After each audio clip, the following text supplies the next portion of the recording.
Pineapple Pizza Podcast discusses the histories, cultures, and beliefs of regions around the world. These stories often contain mature and sometimes disturbing content that may not be suitable for all audiences. Listener discretion is advised.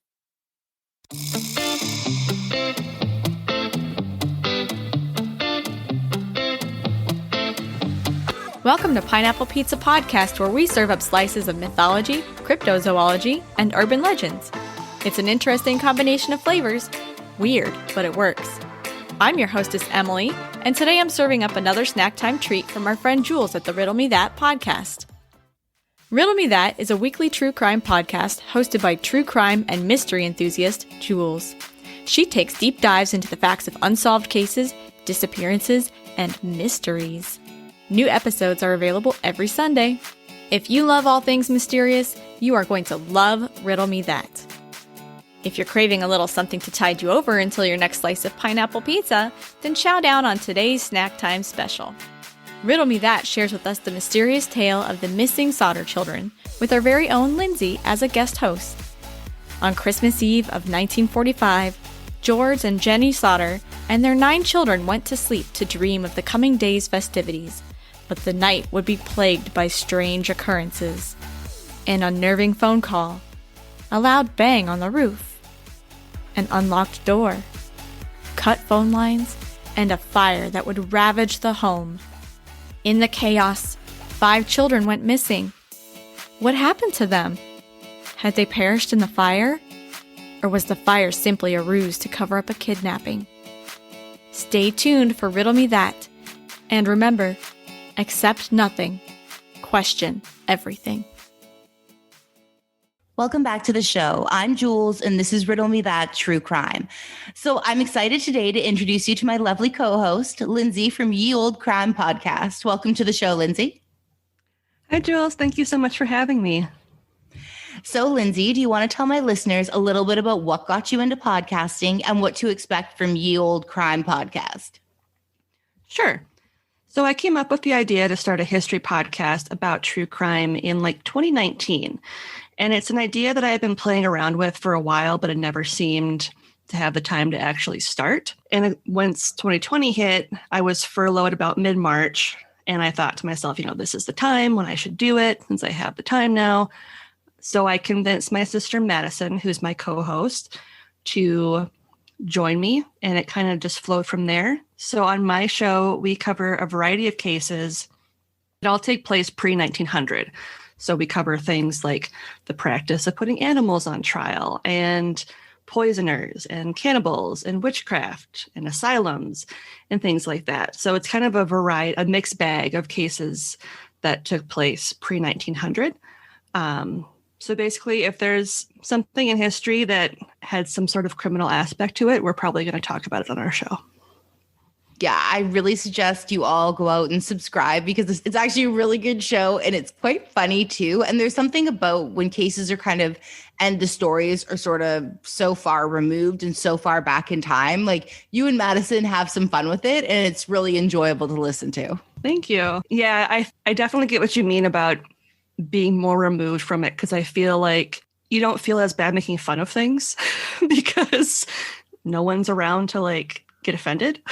So yeah, there's nobody around anymore who's tied to it, so you feel like and at the end of the day it's like you're never making fun of victims, but you're making fun of the absurdity that surrounds so many of the crimes and oftentimes the perpetrators. So I'll make that part clear, but there's plenty to laugh at in a lot of these stories that don't involve the actual murder or don't involve actual death. So just going to say, yeah, for sure. We don't make fun of any of the victims of anything. It's just a lot of the criminals are hilariously inept at what they do. So facts. Okay. So I need to know, what was the first true crime case that kind of stuck with you when you were younger that you just couldn't shake? So sticking with the history theme, the case of Lizzie Borden was the one that really kind of struck me growing up. And I'm sure everyone's really familiar with the case, but in case you're not, it's a woman who was famously accused of killing her parents with an axe, but she somehow got away with it.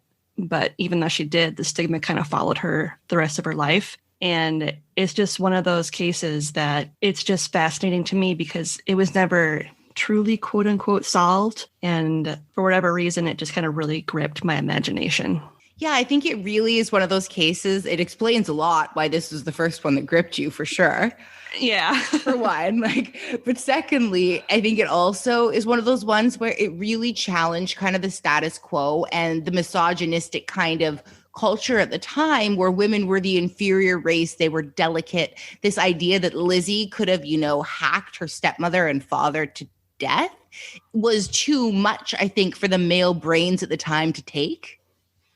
Yeah, it was very much like there's no way this delicate woman who, by all accounts, was beautiful. There's no way this delicate woman would have that kind of anger and malice towards her father and her stepmother to murder them in such a brutal fashion. Oh, because pretty people who are rich don't kill people. Fact.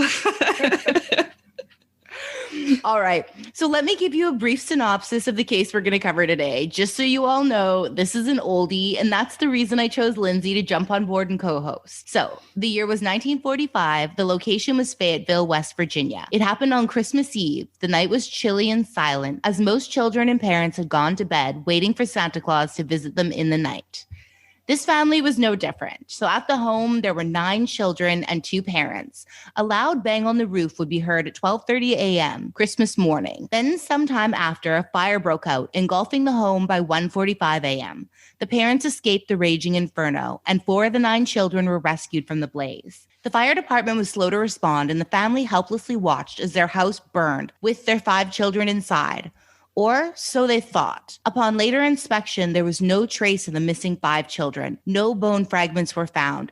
This led many to believe that they were never burned in the fire and were instead kidnapped. This is a story of the Missing Sodder Children. Are you familiar with this case, Lindsay? I am. And this is actually another one of those cases that just sort of grips your imagination and really makes you kind of question everything. And it has been a while since I've heard the full details of the case, so I'm really excited to dive into this one with you. Yeah, I'm excited to have you because it's so far back and it's a wild ride. And at the end of the day, I really don't know what happened, but the details are just mind-boggling. They are. They really are.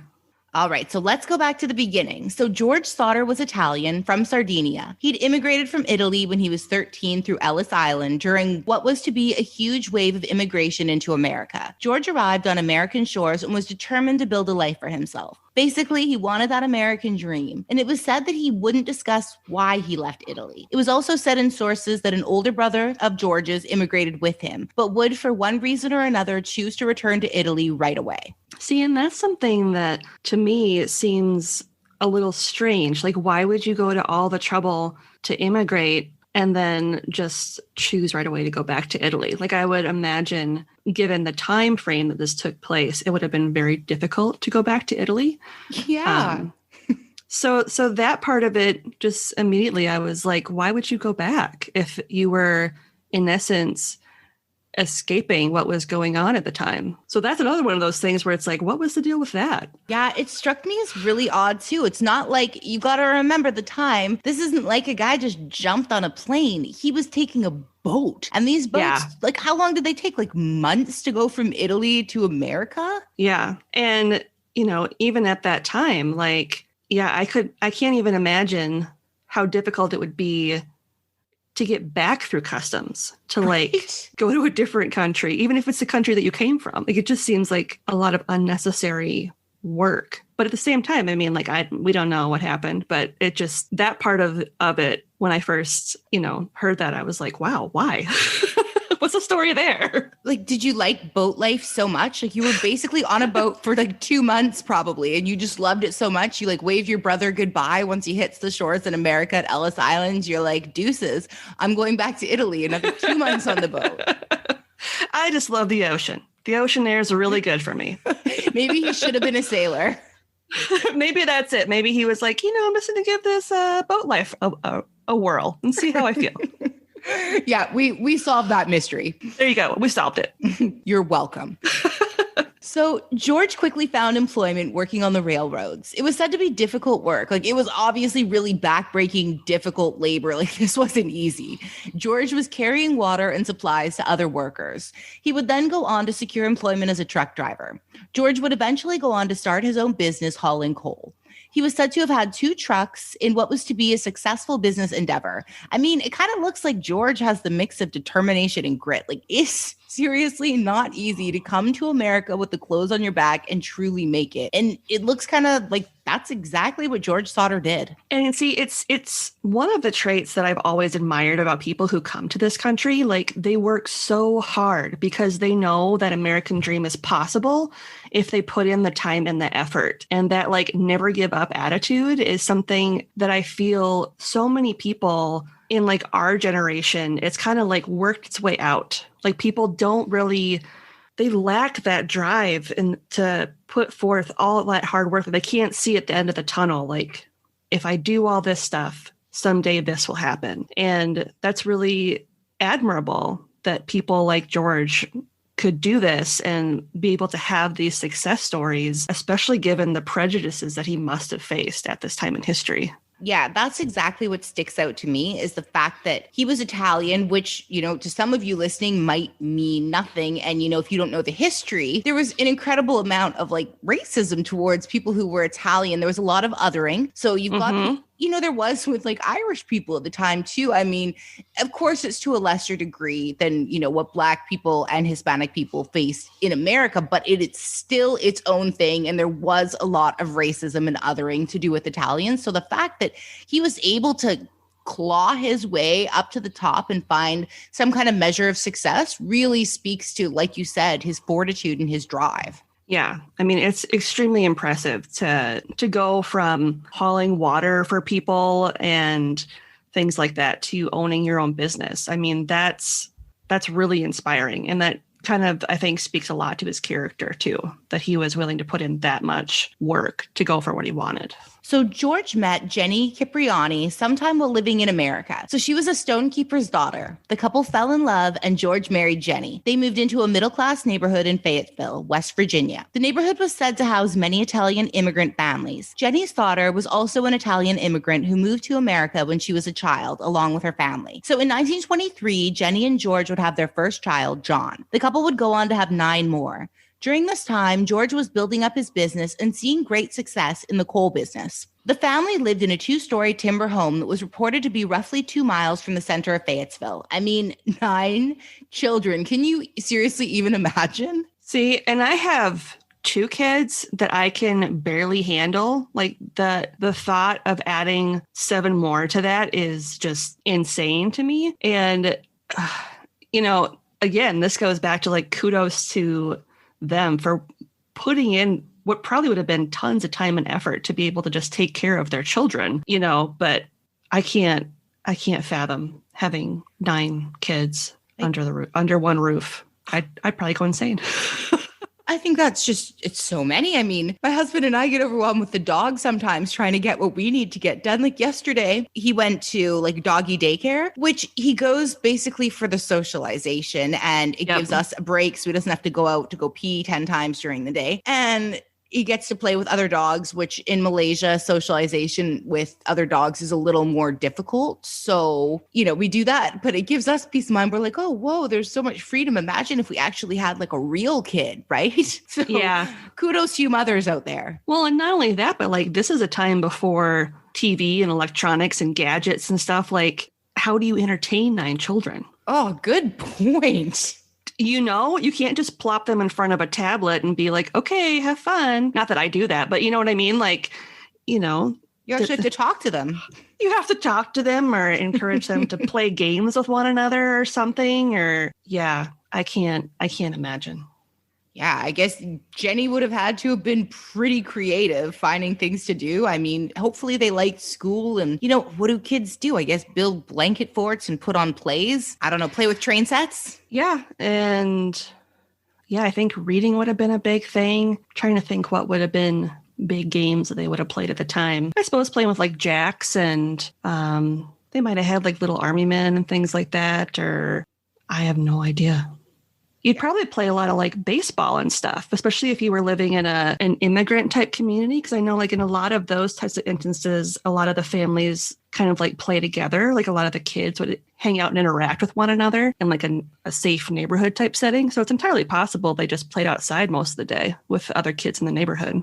That's true. Like when I was a little kid, my dad used to boot me out of bed if it was the weekend, by 8 a.m. And he'd be like, go ride your bike, go play outside. I was very limited with how much TV I was allowed to watch. And I definitely did begrudge him for it at times because I just wanted to sleep in. But he'd be like, nope, go ride your bike, go outside, get some fresh air, go play with other kids. Yep. And that's how it was when I was growing up too. You know, you go outside, you ride your bike, you find some friends in the neighborhood and get into some mischief and hope that no one gets hurt. And then you go home when the lights come on.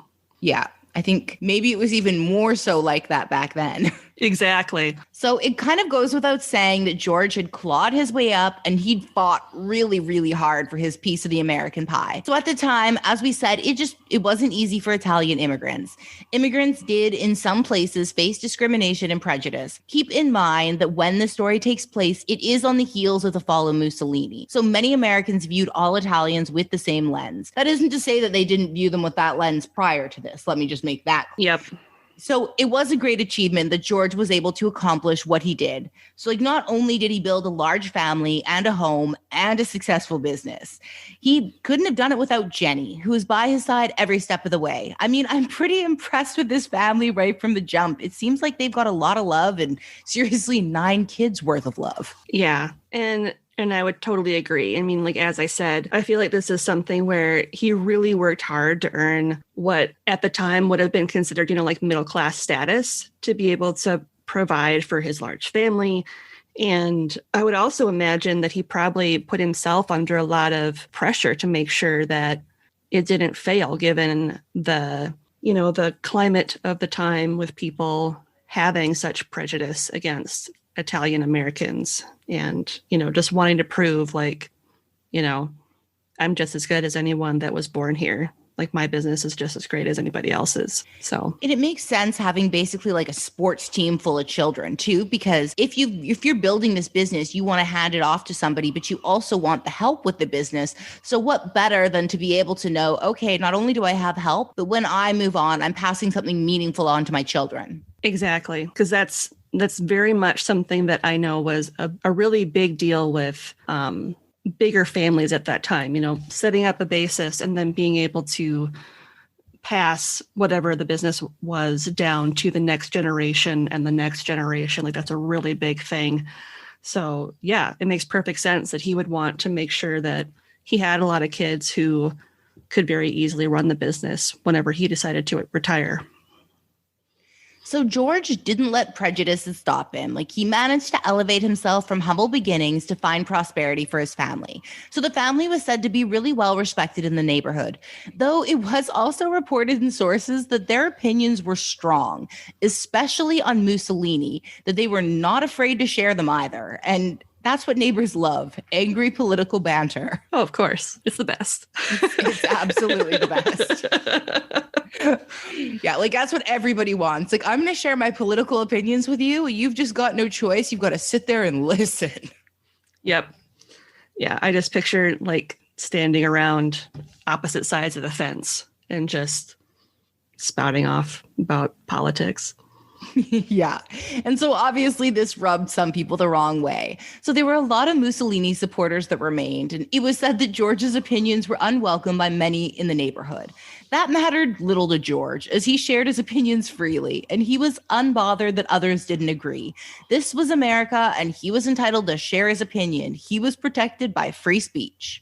I mean, I can see that, but I can also see how that viewpoint would cause a lot of strife with his neighbors. I mean, as we know, it wasn't uncommon for immigrants from countries like Germany and Italy to live close to each other, to kind of create that sense of community and normalcy that they would have had in their home country. And so it doesn't surprise me that a lot of the political leanings and things like that had transitioned over from Italy. Like they had all kind of like kept with what they had believed in the old country, and that kind of thing had come over with them. And so I definitely could see how his opposition to Mussolini would ruffle a few feathers. Yeah, he's a bit of a contrarian, right? Like you said, they're for the most part, coming over and they still are in support of Mussolini. And then you got this contentious atmosphere because I just pictured George Sodder being like shaking his fist, Mussolini, being like, it's like almost like talking about politics. You need a level of consent because when you start forcing it down people's throats, it does create a really tense atmosphere. It does. It gets to the point where it's like people almost want to avoid talking to you entirely.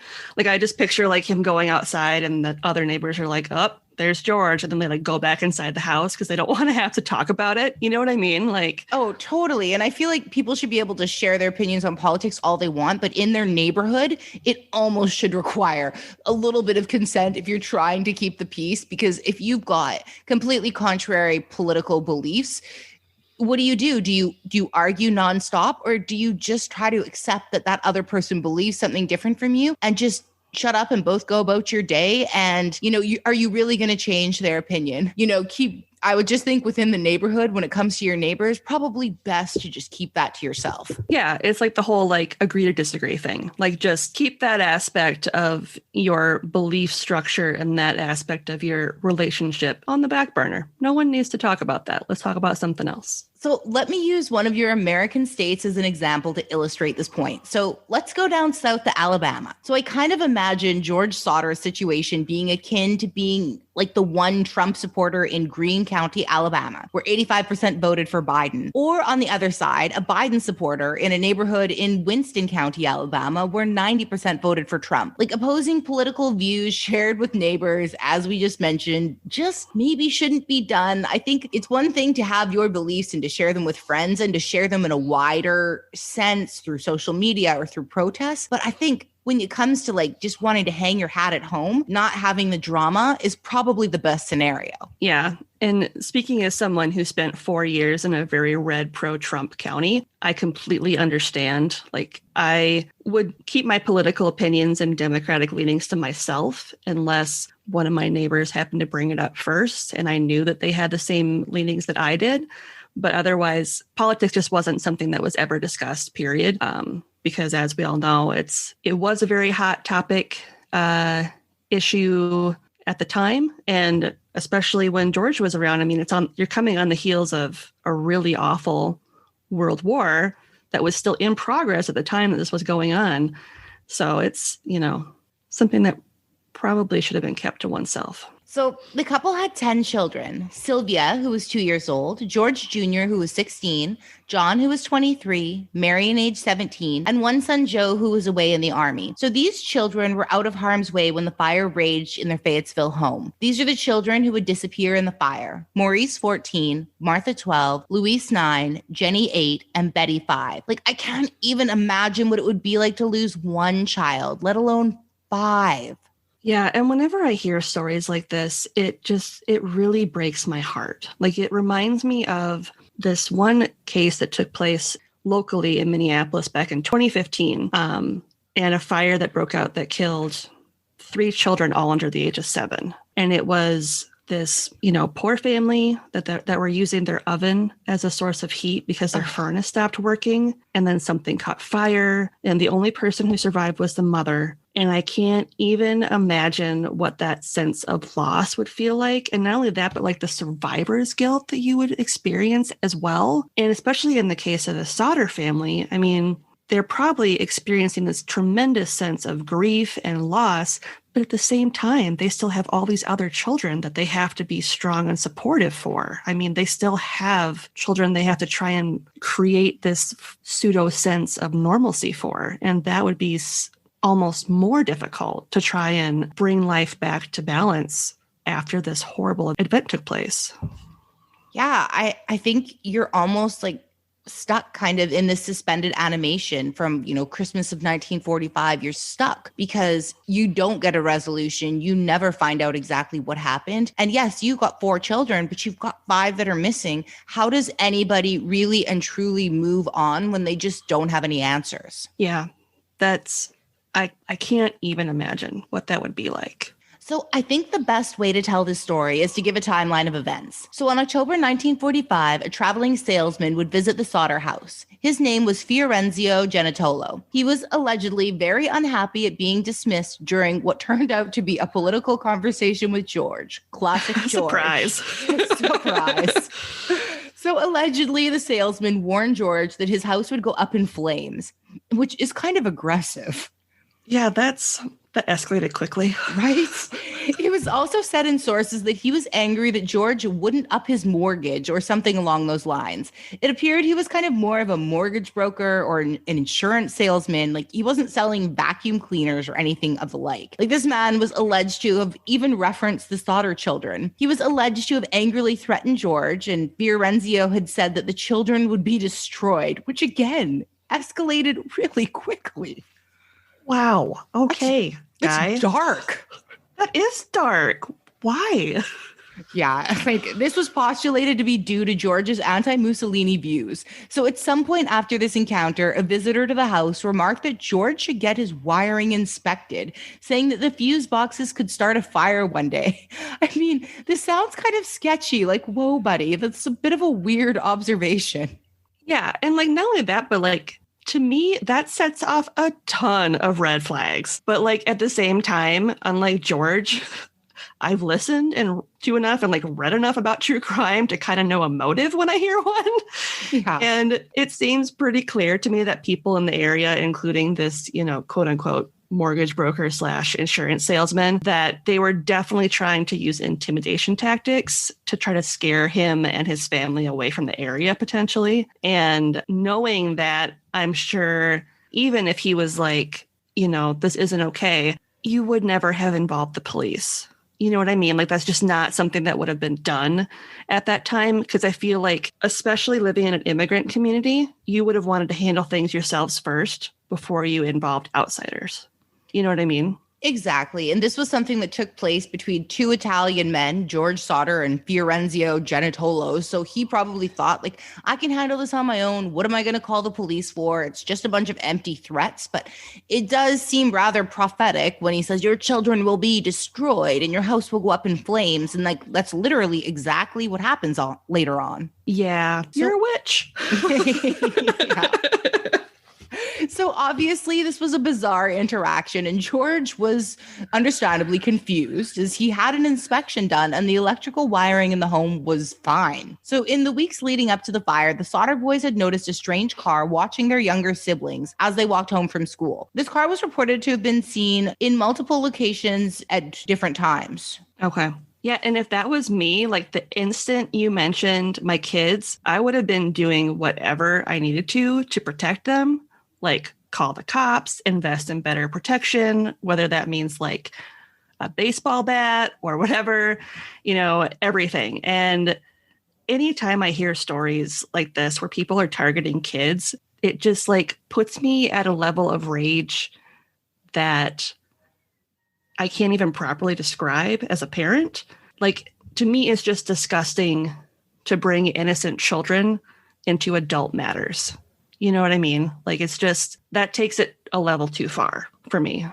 Oh, 100%. I agree. And like, I don't know how you handle that. But I mean, at the time, they're probably like, oh, it's empty threats. I mean, you could like straight up Kevin McAllister that house and just booby trap it, right? Like Home Alone style. But you've got a bunch of kids running around. So one of the kids are more than likely going to be the one that gets injured. So exactly. They didn't have security systems back then. So like you said, a baseball bat would have been that. But whoever's doing this is potentially going to be calculated enough that they're going to do it while the family's vulnerable. And what's the best time when someone's vulnerable? When they're sleeping, right? Yep. So on Christmas Eve, 1945, it was reported that nearing bedtime, the children asked Jenny Sodder if they could stay downstairs just a little bit longer. And this makes sense, as kids around Christmas are all hyped up on sugar and thoughts of Santa Claus. And I'm sure that the Sodder children were no different. So what was your family tradition on Christmas Eve? So my family, we would open stockings and gifts on Christmas Eve, like during the day. And then we would leave out cookies and milk for Santa while we went out to look at Christmas lights. And he would always somehow know when we were gone. And he would come and drop off presents for us while we were out looking at Christmas lights in the neighborhood. And then Christmas Day, we would go and spend it with my extended family. That sounds so nice. I love looking at Christmas lights around Christmas. Yeah. And it was just kind of, we grew up in a really small town. So it was just kind of nice because we would, drive out into the country where some of the people had like the more elaborate lit up displays because there wasn't like street lights and stuff out there. And so it was just kind of fun. We'd be gone for like, 20, 30 minutes just driving around looking at lights. It was kind of cool. That sounds fun. Like I remember attempting to pull an all-nighter, like hoping to catch a glimpse of Santa Claus. But without fail, every time I'd fall asleep. And then what would I find? An empty plate of cookies and presents under the tree. And the Sodder children were not as fortunate. They reportedly wanted to stay up late. Perhaps some of the younger children wanted to catch a glimpse of Santa coming down the chimney. Perhaps Rudolph was on the roof and that was a draw for the young children. It's difficult to say for sure, but it's easy to speculate. Yeah, like what do you do with your kids? So my kids will set out milk and cookies for Santa, but then we'll also put out a plate or a bowl full of carrots for the reindeer. Cute. And they always tend to get up at like 4 a.m. to find the milk and cookies gone and most of the carrots eaten and also getting exactly what they asked for underneath their stockings on the fireplace. That sounds so nice. Honestly, that sounds so cute. Who has to eat all the carrots? Like a big bowl of carrots. You're like, oh, everyone's got a sore stomach till the next day from eating so many carrots. Well, it's funny because I live in a very wooded area. So what I typically end up doing is I'll like grab a handful of them and like chuck them in the backyard for the deer that we have. Oh, smart. And then my dog also loves eating carrots. So then I'll let her out one last time before we go to bed and after the children are asleep, and she'll just like eat a bunch of carrots and then come back inside. Oh my gosh. Winston loves carrots too. He loves sweet potatoes, carrots, all the orange stuff. Yep. Yeah. She loves a good carrot. So Christmas is obviously an exciting time for children, and it can be difficult to go to sleep at a regularly scheduled time. So Jenny relented. She said yes, the children were permitted to stay up later than usual. But Jenny had one condition. The children had to turn out the lights when they were ready to go to bed. The doors had to be locked and the curtains had to be closed. This is pretty basic stuff. And I'm sure Jenny checked the doors and curtains before she went upstairs to bed. I speculate that if the children were looking out the window, hoping to see Santa Claus on his sleigh, then this reason would perhaps have the children leaving their curtains open. Jenny wanted to make sure that if the kids were peeking through the curtains, that they closed them when they went to sleep. So she obviously didn't want any strangers peering into their home while they lay asleep in their beds. Like, this is safety 101. Jenny Sodder was smart and she just wasn't taking any chances. Given the threats that they've been getting, I would have been doing the exact same thing. Even right now, we tend to keep the curtains drawn and the lights out whenever possible, because there's honestly nothing creepier than the feeling that you're being watched and not being able to see who's outside. And just knowing that you've taken every precaution to lock up the house and like keep the world at bay is a small comfort, especially in times when you don't have like alarm systems and things like that, security systems. Yeah, it is a really terrifying feeling like that you're being watched. And especially like you said, like you're out somewhere where it's, kind of rural, right? So that feeling of being watched, it could be an animal in your yard, it could be whatever, but you almost can feel those eyes on you. So it is really creepy and you want to make sure everything's secured because there's nothing worse than feeling like eyes are staring at you through a window at night when you can't see what's out there. Yeah.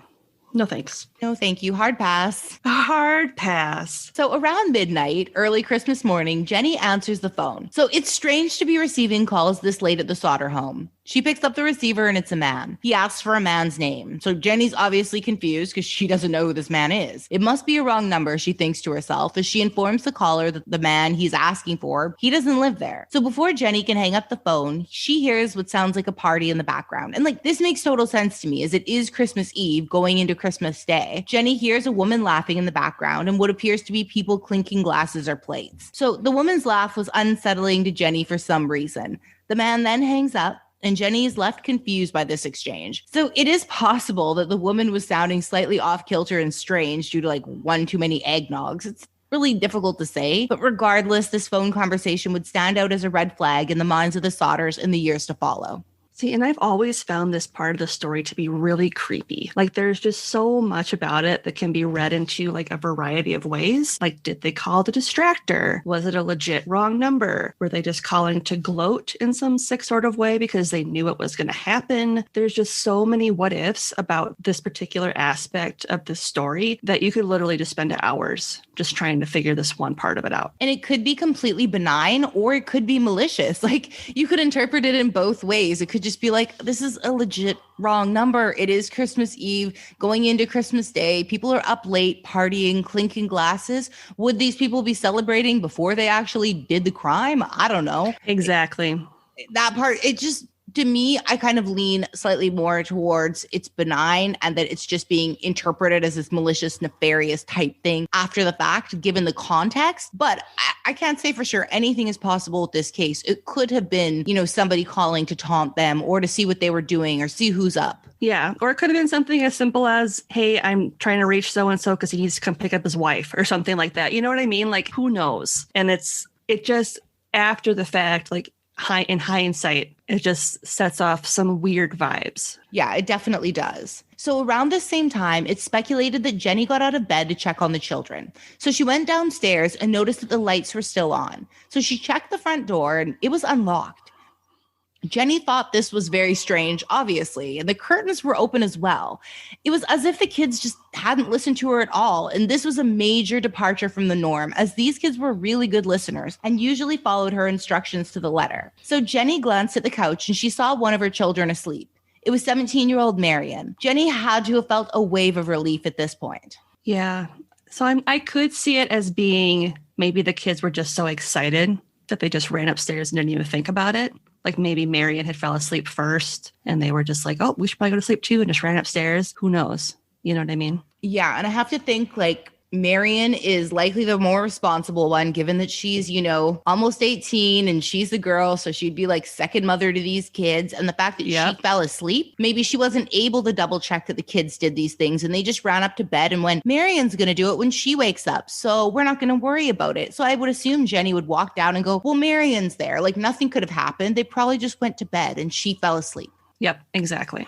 So like, it would be logical, obviously, to then assume the rest of children were safe in bed. And this is the part that we may never know for sure. We will never know if at this point the children were in their beds or if they'd been kidnapped and whisked away to parts unknown. It's possible that it happened quickly and quietly, that Marion simply slept through it. Or perhaps she was in another room and the children were taken quickly. Maybe Marion would have assumed that they went to bed. Well, and it's like you say, like, was this a crime of opportunity? Like if they'd been up and kept the lights on and they were already potentially being monitored from the cars that were following them around and in the neighborhood, is it possible that people were waiting outside for when they fell asleep? I mean, again, the idea that people would be so malicious as to break into someone's home on Christmas Eve to take their children out of some sort of grudge because they have different political views than you is just...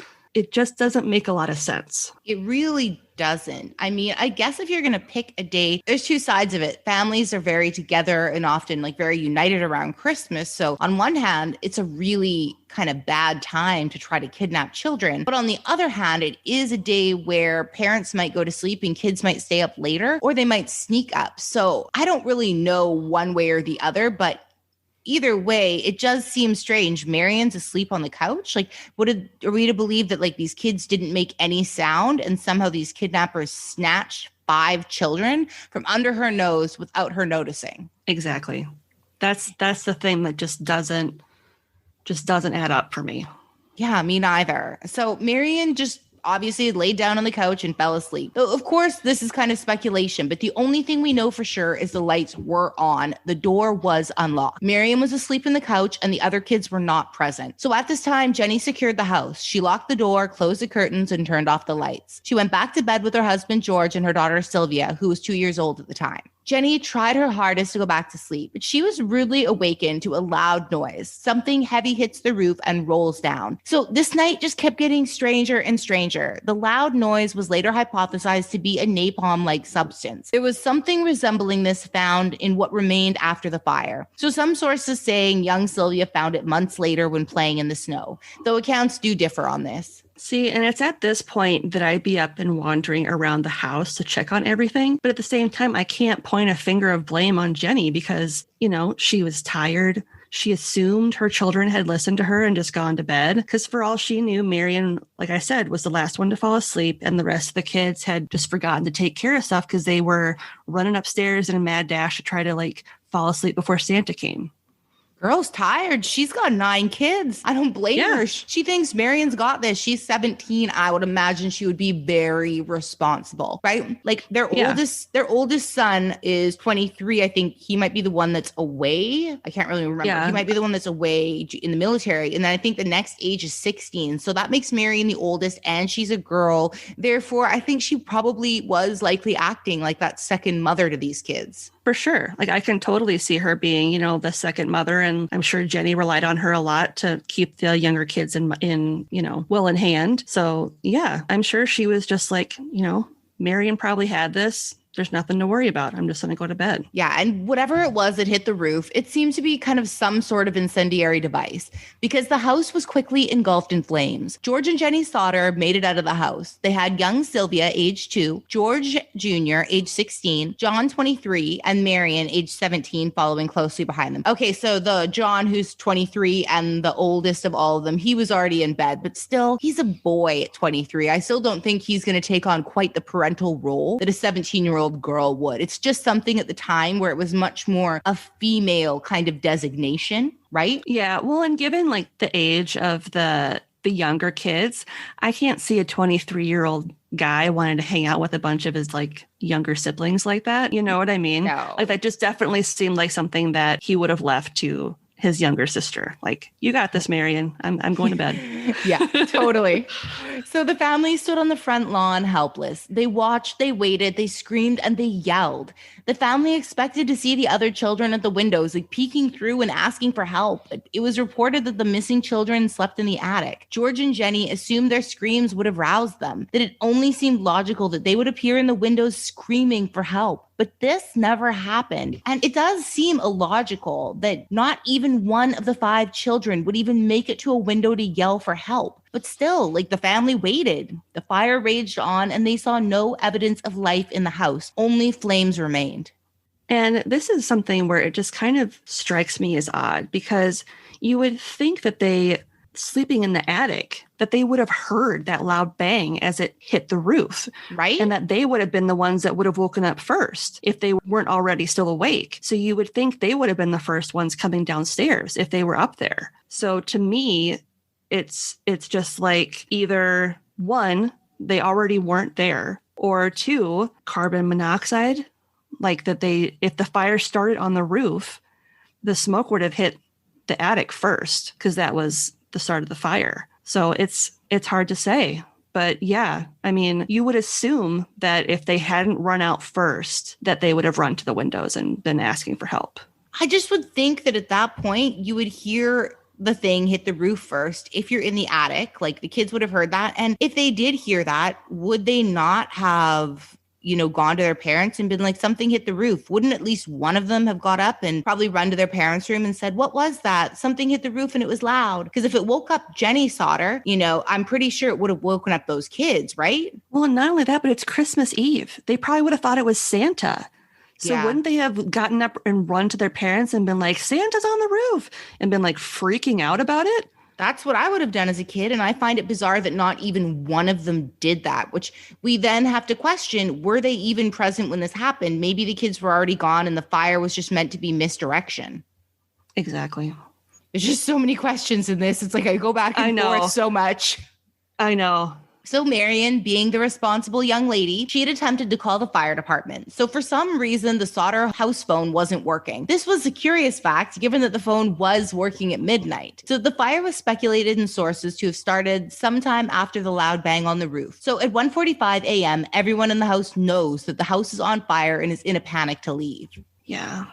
It seems like such a short window for the phone to all of a sudden stop working. Yeah, we'll get to why it's not working. And it's just bizarre too. And trying to line this all up with coincidences, it's just really hard for me to swallow. Any scenario in this case is just so difficult because you almost have to suspend logic in order to go with any of the theories. Exactly. So why was the phone working minutes prior to when the fire was thought to have started? Did the phone call have something to do with the events that would later transpire? Like, we'll later find out who's responsible for the phone line being cut. Like, yes, it was cut. So what remains is if this individual who cut the phone line is connected to the fire and or the disappearance of the children, or will his involvement turn out to be a coincidence or a red herring? Put a pin in it because we'll get into it in more depth later on. Putting a pin in it.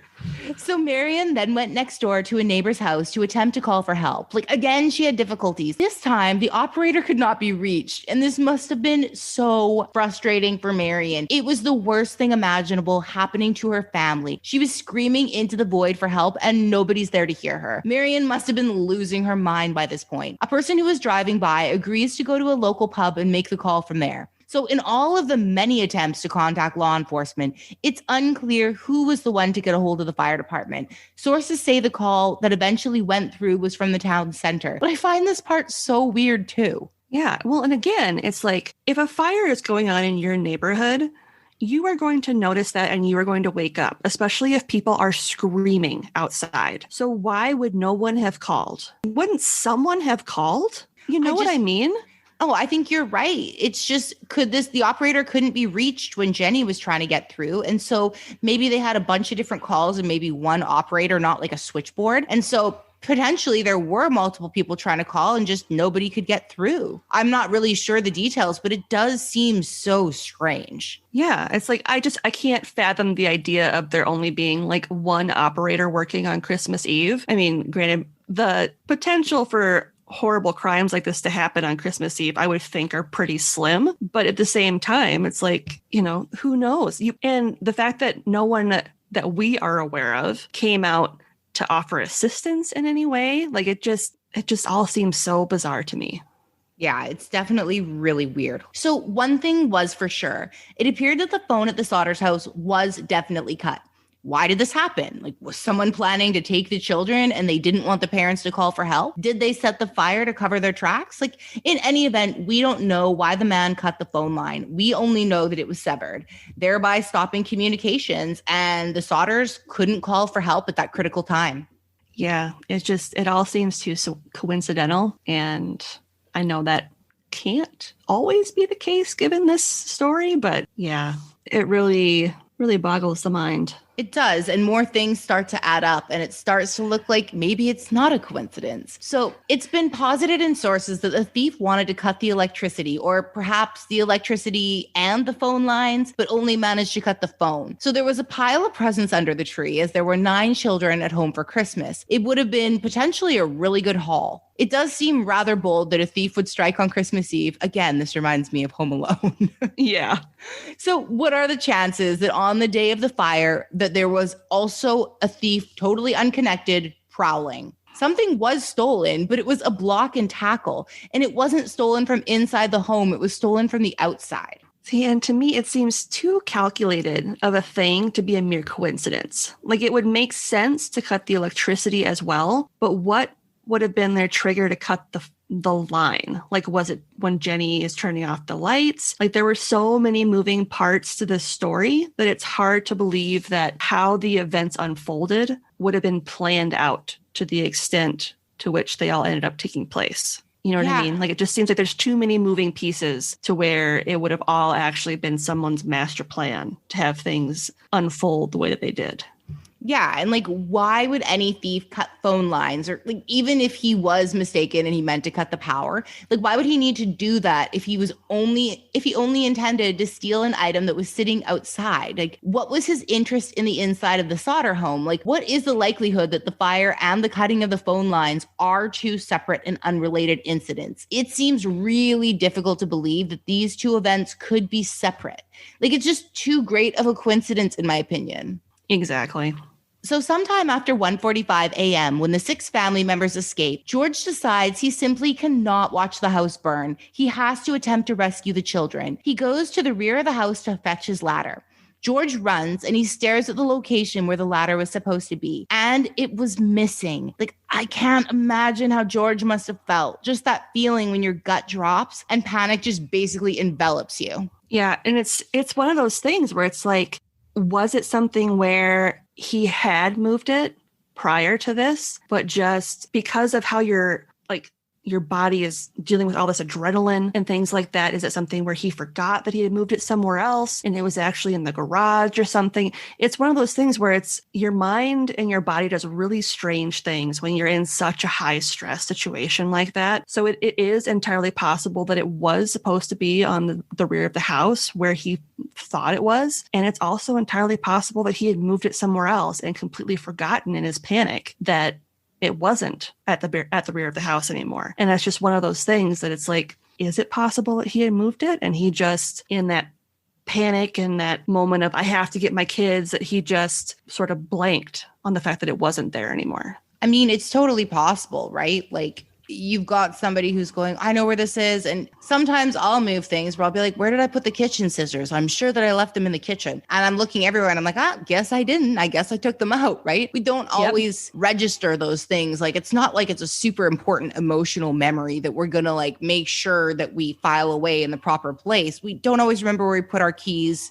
That's another thing. You know what I mean? So maybe he did put the ladder elsewhere. Yeah. In any event, like, George is obviously in a panic, and he then runs back to his family and he decides to attempt to scale the burning house. But clearly this is an impossible feat and he's unable to achieve his objective. But still, the windows remain empty. There are no tiny palms pressed up against the windows, and there are no tortured screams. There's no sound of children. So in the cold early hours of Christmas morning, the sound of the fire burning is all that could be heard. Inside the house, there was an eerie silence. And where were the children? Yeah, that's just, I can't imagine. And the family screamed at the top of their lungs, trying to wake the 5 children, and they got no response. So George racked his brain, like, how was he going to get to his kids? And then a light bulb went off. He would use one of his giant dump trucks and get his kids to safety. He could simply drive the truck up to the house, and then the kids would have something to jump onto. So George and his sons then went to retrieve the trucks. The trucks, as it appeared, wouldn't start. It was cold that night in Fayetteville, and the trucks had been working several hours earlier, but this left many to wonder if the men flooded the engines or had the trucks been tampered with, perhaps by the same person who'd taken the ladder. See, and again, this whole thing is just insane to me, because if I heard people screaming outside, I'd be running out to see if I could help. And then on the one hand, I have to remind myself that he's not very popular in this neighborhood. So it's like, were people purposefully avoiding going out to help? It's weird because I found both things said about the family, that the family was really well liked, but people didn't like his opinions about politics. So I'm like, well, what is it? Is he really well liked? Is he this guy that everybody really likes and they just are like, oh, the one thing about George is his political leanings are like a little too left, you know, for our taste, but we forgive him that? I'm not really sure. Yeah, it just seems so strange to me that no one would have come outside to help. No sources did I read that like the neighbors started flooding out to, you know, join the Sodder family and see what was happening. I mean, they may have, but it certainly isn't painted that way in the sources. So it does seem a little bit strange because they had to have been screaming and people had to have noticed a raging inferno burning their neighbor's house to the ground. Exactly. So it was reported at the time that Christmas Eve and Christmas Day, 1945, that the weather was freezing cold. All outside sources of water were frozen over. So that's really something to consider when, you know, kind of asking yourself if the trucks were tampered with. Because it's possible, but it also seems just as likely that it was too cold to start. Yeah, especially if, you know, being dump trucks, they would have been outside. Like, it sometimes is just really hard to get an engine to turn over when it's that cold. Like, it's just not going to happen. Yeah, I'm just like less likely to believe that these trucks were tampered with. I think it's more likely that somebody, you know, may have done the other things, but the trucks were just a happy accident. Like, oh, it's freezing and, you know, everything is frozen. So yeah, the engine might not turn over and it's easily going to get flooded at this point, right? Yep. So like as far as the fire department's arrival, like this had to be one of the slowest roundups like I've ever heard of in any case. So in their defense, it was reported in sources that many of the members were volunteers. Some said all of them were volunteers. So it was Christmas morning by this point. They were most likely at home, asleep with their families. So the town operator had to call each of the firemen at their respective dwellings. Like, this must have taken a great deal of time because the fire department didn't arrive for hours. It took the home 45 minutes to burn to the ground. It was nothing but a pile of rubble and embers when the firemen arrived. They searched the scene for the children's remains and they found nothing. No bone fragments, nothing. This is highly unusual in a fire. There's usually remains of a body found. And this is especially true of a fire that only burns for 45 minutes. There should have been something remaining of the children.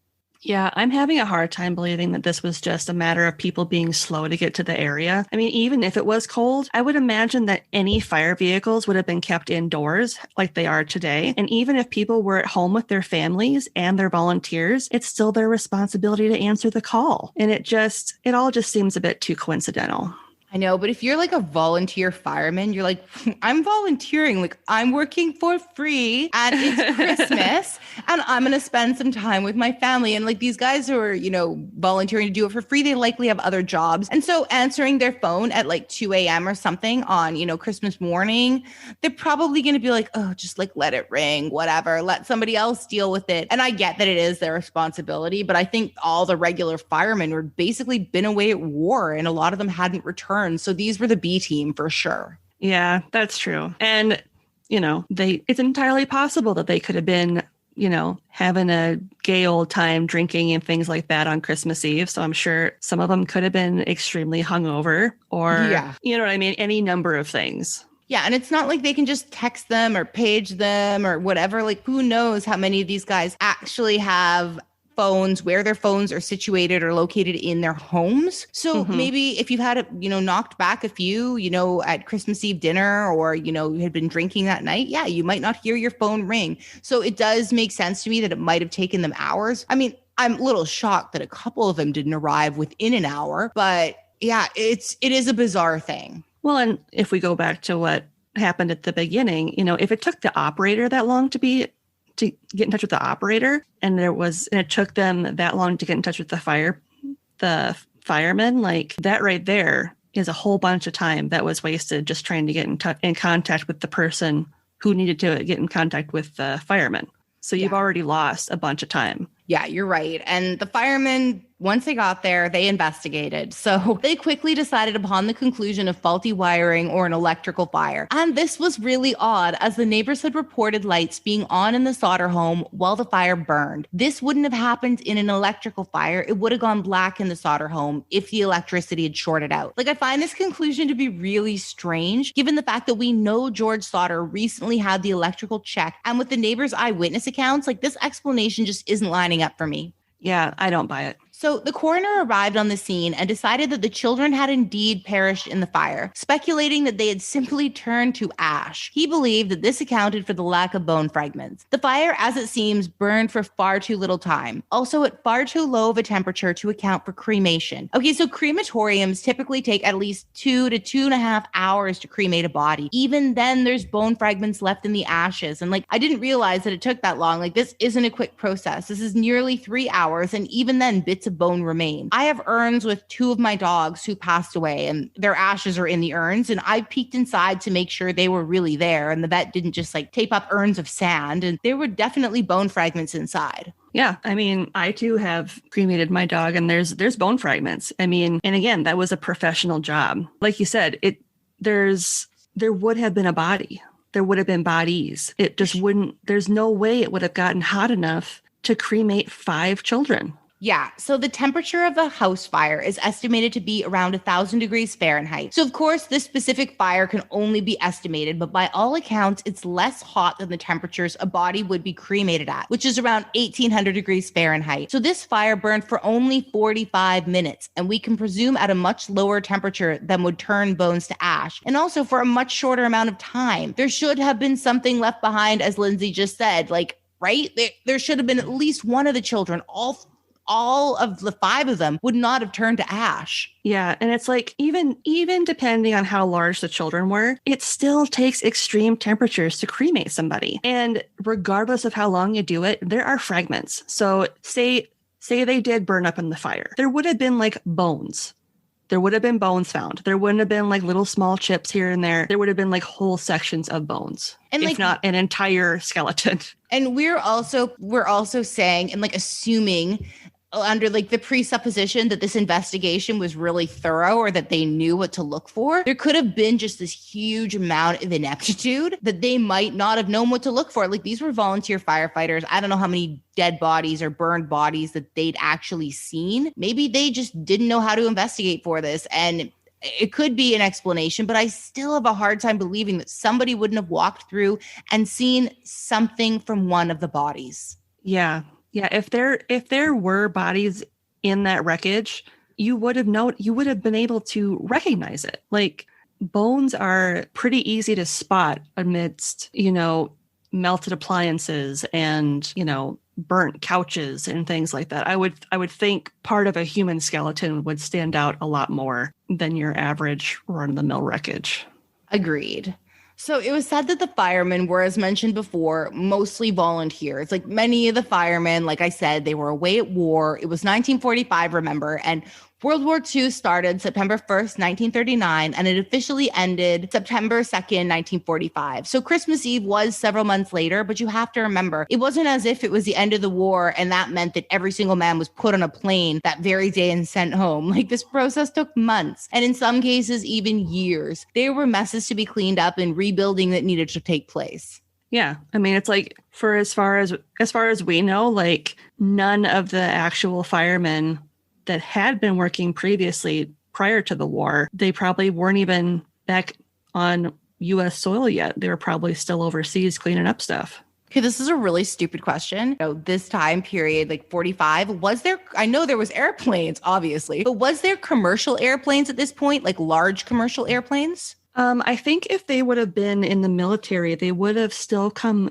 over on military transport. I don't think there were commercial airplanes at this point in time. I think it was just the military grade ones. Yeah, that's kind of what I was thinking too, but I was a little unsure about the aviation history here. So yeah, I don't think there was commercial airlines at that point in time. So as far as we know from what is available in sources, the fire department wasn't functioning at full capacity at this point. So it's up for debate how thorough the walkthrough of the property was. Like, were these volunteer firemen, like we just said, were they really capable of finding bone fragments? Did they even know what to look for? Were they trained in examining a house fire with fatalities? The answer is, unfortunately, they probably were not. I mean, again, unless we look into the very history of house fires, in Fayetteville at the time during this exact time period. And again, I don't even know what the record keeping was like at this time, so I doubt we'll find accurate information. I still have a hard time believing that these volunteer firefighters are searching scenes for dead bodies. But like you said, human bones should stick out. You got a femur or something. You've got a hip bone. These are some large bones. They're not going to be turning completely to ash. Like I get like if you get a finger bone, a phalange, like that might turn to ash, but a femur?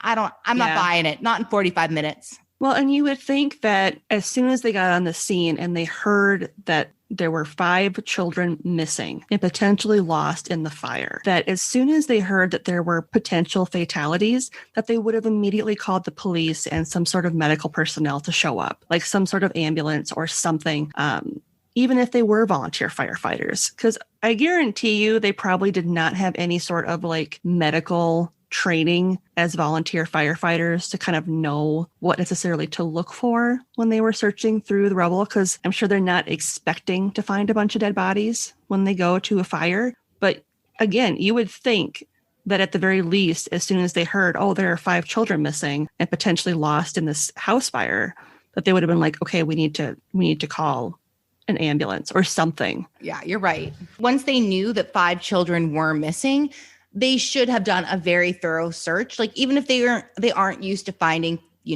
dead bodies, after fatalities after a fire, I would think that they would do an exhaustive search of this property, looking for any trace to give these parents closure. Because yeah, they might just be volunteer firefighters, but I mean, yeah, they might not be trained in looking for this specific thing, but I can imagine if the bodies were there, it would have been that difficult to spot a piece of one of the children. Yeah. And it's like, as a general human being, if you found out that there were children missing in this house fire, you'd be tearing the place apart to try to find them, with the assumption that if there's any sort of potential that one of them survived, you'd be going through that wreckage like crazy trying to find these kids. Yeah, I agree. And so this is really interesting. So a bus driver was said to have reported witnessing what he described as fireballs being thrown at the roof of the Sodder home. So this was not long before flames engulfed the home. After the fire had blazed its path of destruction, only a few items remained intact. Appliances were damaged, but they weren't ruined. One of those curious items that remained was a round green object. When it was found, kind of differs between sources, with some sources saying Sylvia discovered it months later and others saying it was found on site during the investigation. I'm not really sure which source is correct here. That's so random. I'm curious to know what that little green thing actually looked like. Yeah, I picture it in my head as that, pineapple looking thing. Yeah. I could be totally wrong. Some sources say it was a form of a napalm-like bomb. So at least that's what George Sodder believed it to be. Is this the likely object that was thrown onto the Sodder roof at 12:30 a.m., making a loud thud? Was this the same fireball that the bus driver saw? It certainly would account for the fast-burning fire that would engulf the house, burning it to the ground in less than an hour, right? So if that's true, and I'm not discrediting the bus driver whatsoever, it would have been interesting to know from what direction the item was thrown. Because that would have had at least given investigators some clue as to where in the neighborhood they should be looking. It just seems so bizarre that an entire neighborhood would just be radio silent during this, and no one else would have seen anything. Yeah, it's so weird. We know that neighbors saw that the lights were on while the fire burned the house to the ground, because we've got testimony of that. But as far as any other neighbors' involvement, I really am completely unaware. Yeah, it just seems weird that he would have been like, oh, I saw this fireball, but it's well, what direction did it come from? I'm assuming it didn't just fall straight out of the sky and hit the house. I'm assuming it had to have been thrown from somewhere. So it would have been interesting to know, was it thrown from behind the house? Was it thrown from next door? Just to kind of give investigators some indication of where they should be looking as far as a suspect and things like that. And we don't know his full testimony, so it's possible that he might have told investigators this and that information has just either been lost to time or it's not available. But I do find it interesting because it does seem to coincide with the thud and then the fire. So if this account is accurate, it is very compelling that somebody did this to their house on purpose, because we know that the electrical fire is pretty poor explanation, because witnesses, including the Sodders and their neighbors, say that the lights were on. So it wasn't the case of an electrical fire. Last I heard, electrical fires didn't throw fireballs at the houses that they're part of. Maybe it was ball lightning. Saying. Maybe. So in a very creepy and strange aside, a liver was found at the fire site by Fire Chief F.J. Morris. On another aside, don't you love those old-timey names where it's not yes. It's F.J. Morris. It's really funny. So it was later determined to be a cow's liver and not of a human variety. So this was later said to have been put there by one of the investigators in order to bring the family closure. And okay, so when I say F.J. Morris found it, it's more like he rediscovered it after he himself put it there. So at least that's what most sources report. It was reportedly well-intentioned, but clearly tone-deaf and poorly executed. That's not even touching on the ethics. Yeah, when I heard that, it's just gross. And that type of misconduct honestly should have cost this man his job. It's just sick. No person in their right mind is you know what? I'm going to give this family closure. I'm going to go buy a cow's liver and I'm going to put it at the scene of this horrible crime where they lost 5 children, and this will make them feel better. But it gets even better. Gets even better than that. So FJ Morris allegedly confessed to his priest, and other people caught wind because supposedly this priest liked to gossip, I guess. So in any event, George Sodder, or private investigator C.C. Tinsley, depending on the source, eventually heard about this rumor and was, of course, angry. So this is when the liver is found and dug up by FJ Morris, and it's brought to a funeral home. And the mortician said that this was the liver of a cow and certainly not the liver of a human being. Like, that had to be a relief since the liver was in a dynamite box. There would be no explanation for how a human liver would end up in a box, not unless someone placed it there. Like, when I researched this part, I was like, excuse me, a cow's liver in a dynamite box? This whole thing just boggles my mind. Like, who would think, oh yeah, putting a cow liver in a box is way better than glossing over the fact that we can't find 5 of this family's children, but, for closure, we're going to put a fake liver in a box because that should make them feel better. Yeah, like hashtag cow's liver for closure. Like, what? God, like, who does that? Cows for closure. I have no idea. It was just like, this guy had a weird dream and he's like, I know what I'm going to do. This is going to help. Like, no, this did not help. It did not help FJ Morris. No. So in another unfortunate turn of events, in the shadow of his grief, George Sodder decided to do something constructive. A week after the fire, he would go on to bulldoze the area, removing a reported 5 feet of dirt. It was then said in sources that he wanted to make a garden to honor his missing children. Unfortunately, this removed potentially crucial evidence, thereby making it nearly impossible to ever determine if there was indeed bone fragments present. So it's worth it to note that in the wake of George Sodder's death in 1969, Jenny Sodder would live another 20 years, perishing in 1989. She would often spend a great amount of time at this garden right up until her passing, and she obviously found great solace there. So there is that. Yeah, it's just so sad. And again, this is during a time when people just didn't know as much about like crime scene investigations and a proper protocol, especially with like volunteer firefighters going in there. So how would George have known that what he was doing in this attempt to kind of like move on and do something to help his wife and his family kind of process their grief? Like, there's no way he would have known that what he was doing could have potentially caused so much damage in the investigation. Yeah, and like it gets even stranger, and this part's just bananas. Okay, so years later, bones would be found on the property, and it gets exceedingly bizarre, and I guess on par with the cow's liver bizarre. So the bones were not touched by fire and determined to be from a man aged 16 to 22 years old. So that ruled out all the missing Sodder children, as the eldest boy was 14. So it was believed the bones were buried there long before the fire and were subsequently unearthed when George Sodder decided to dig. Remember, he removed 5 feet of soil from his garden. I mean, what are the chances that he's going to find remains from a teenage to a boy in early adulthood, right? Like, just seems so weird. All I can say is these guys just have like the most bizarre luck that I have ever heard of. It literally boggles the mind. It does. And so it was unclear if these bones were on the land initially or if the soil that had been brought in for the garden contained these bones. But in any event, these bones had never been burned by fire. They were determined not to be the bones of any of the missing Sodder children. Let me just say that again. So I guess that's a positive thing, but these bones just leave more questions than answers, such as whose bones were these? Yeah. And it's like, and you probably don't know, but it's like, it would have been interesting to know if they ever did any sort of analysis like later on to see if they could figure out whose bones they were, or if like anyone had gone missing that fit that description, like just so random. It really is. This family does have the strangest luck.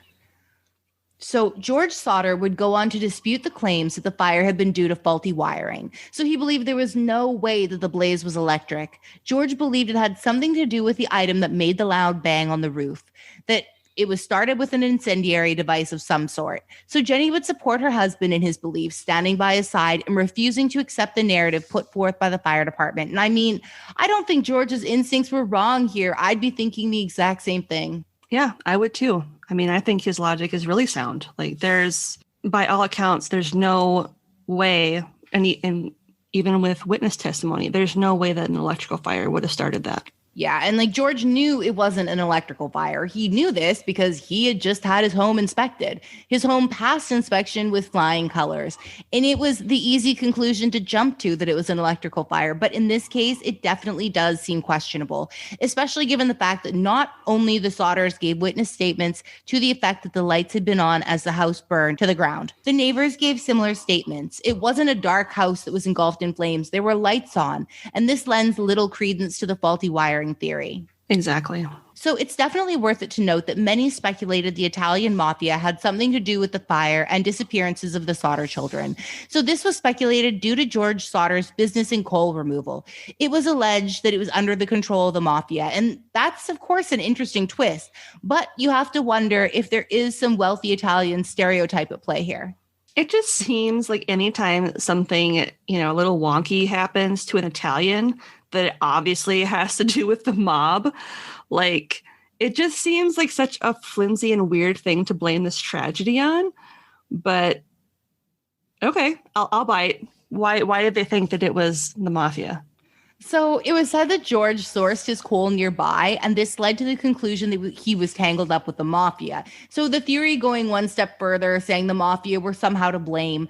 Some said it was an extortion plot, and it was speculated that the mafia was extorting George and he refused to pay. So it was then hypothesized that the mafia took the children in a further attempt at extortion. Though it is curious that if this was the mafia, that they didn't attempt to collect a ransom on the children.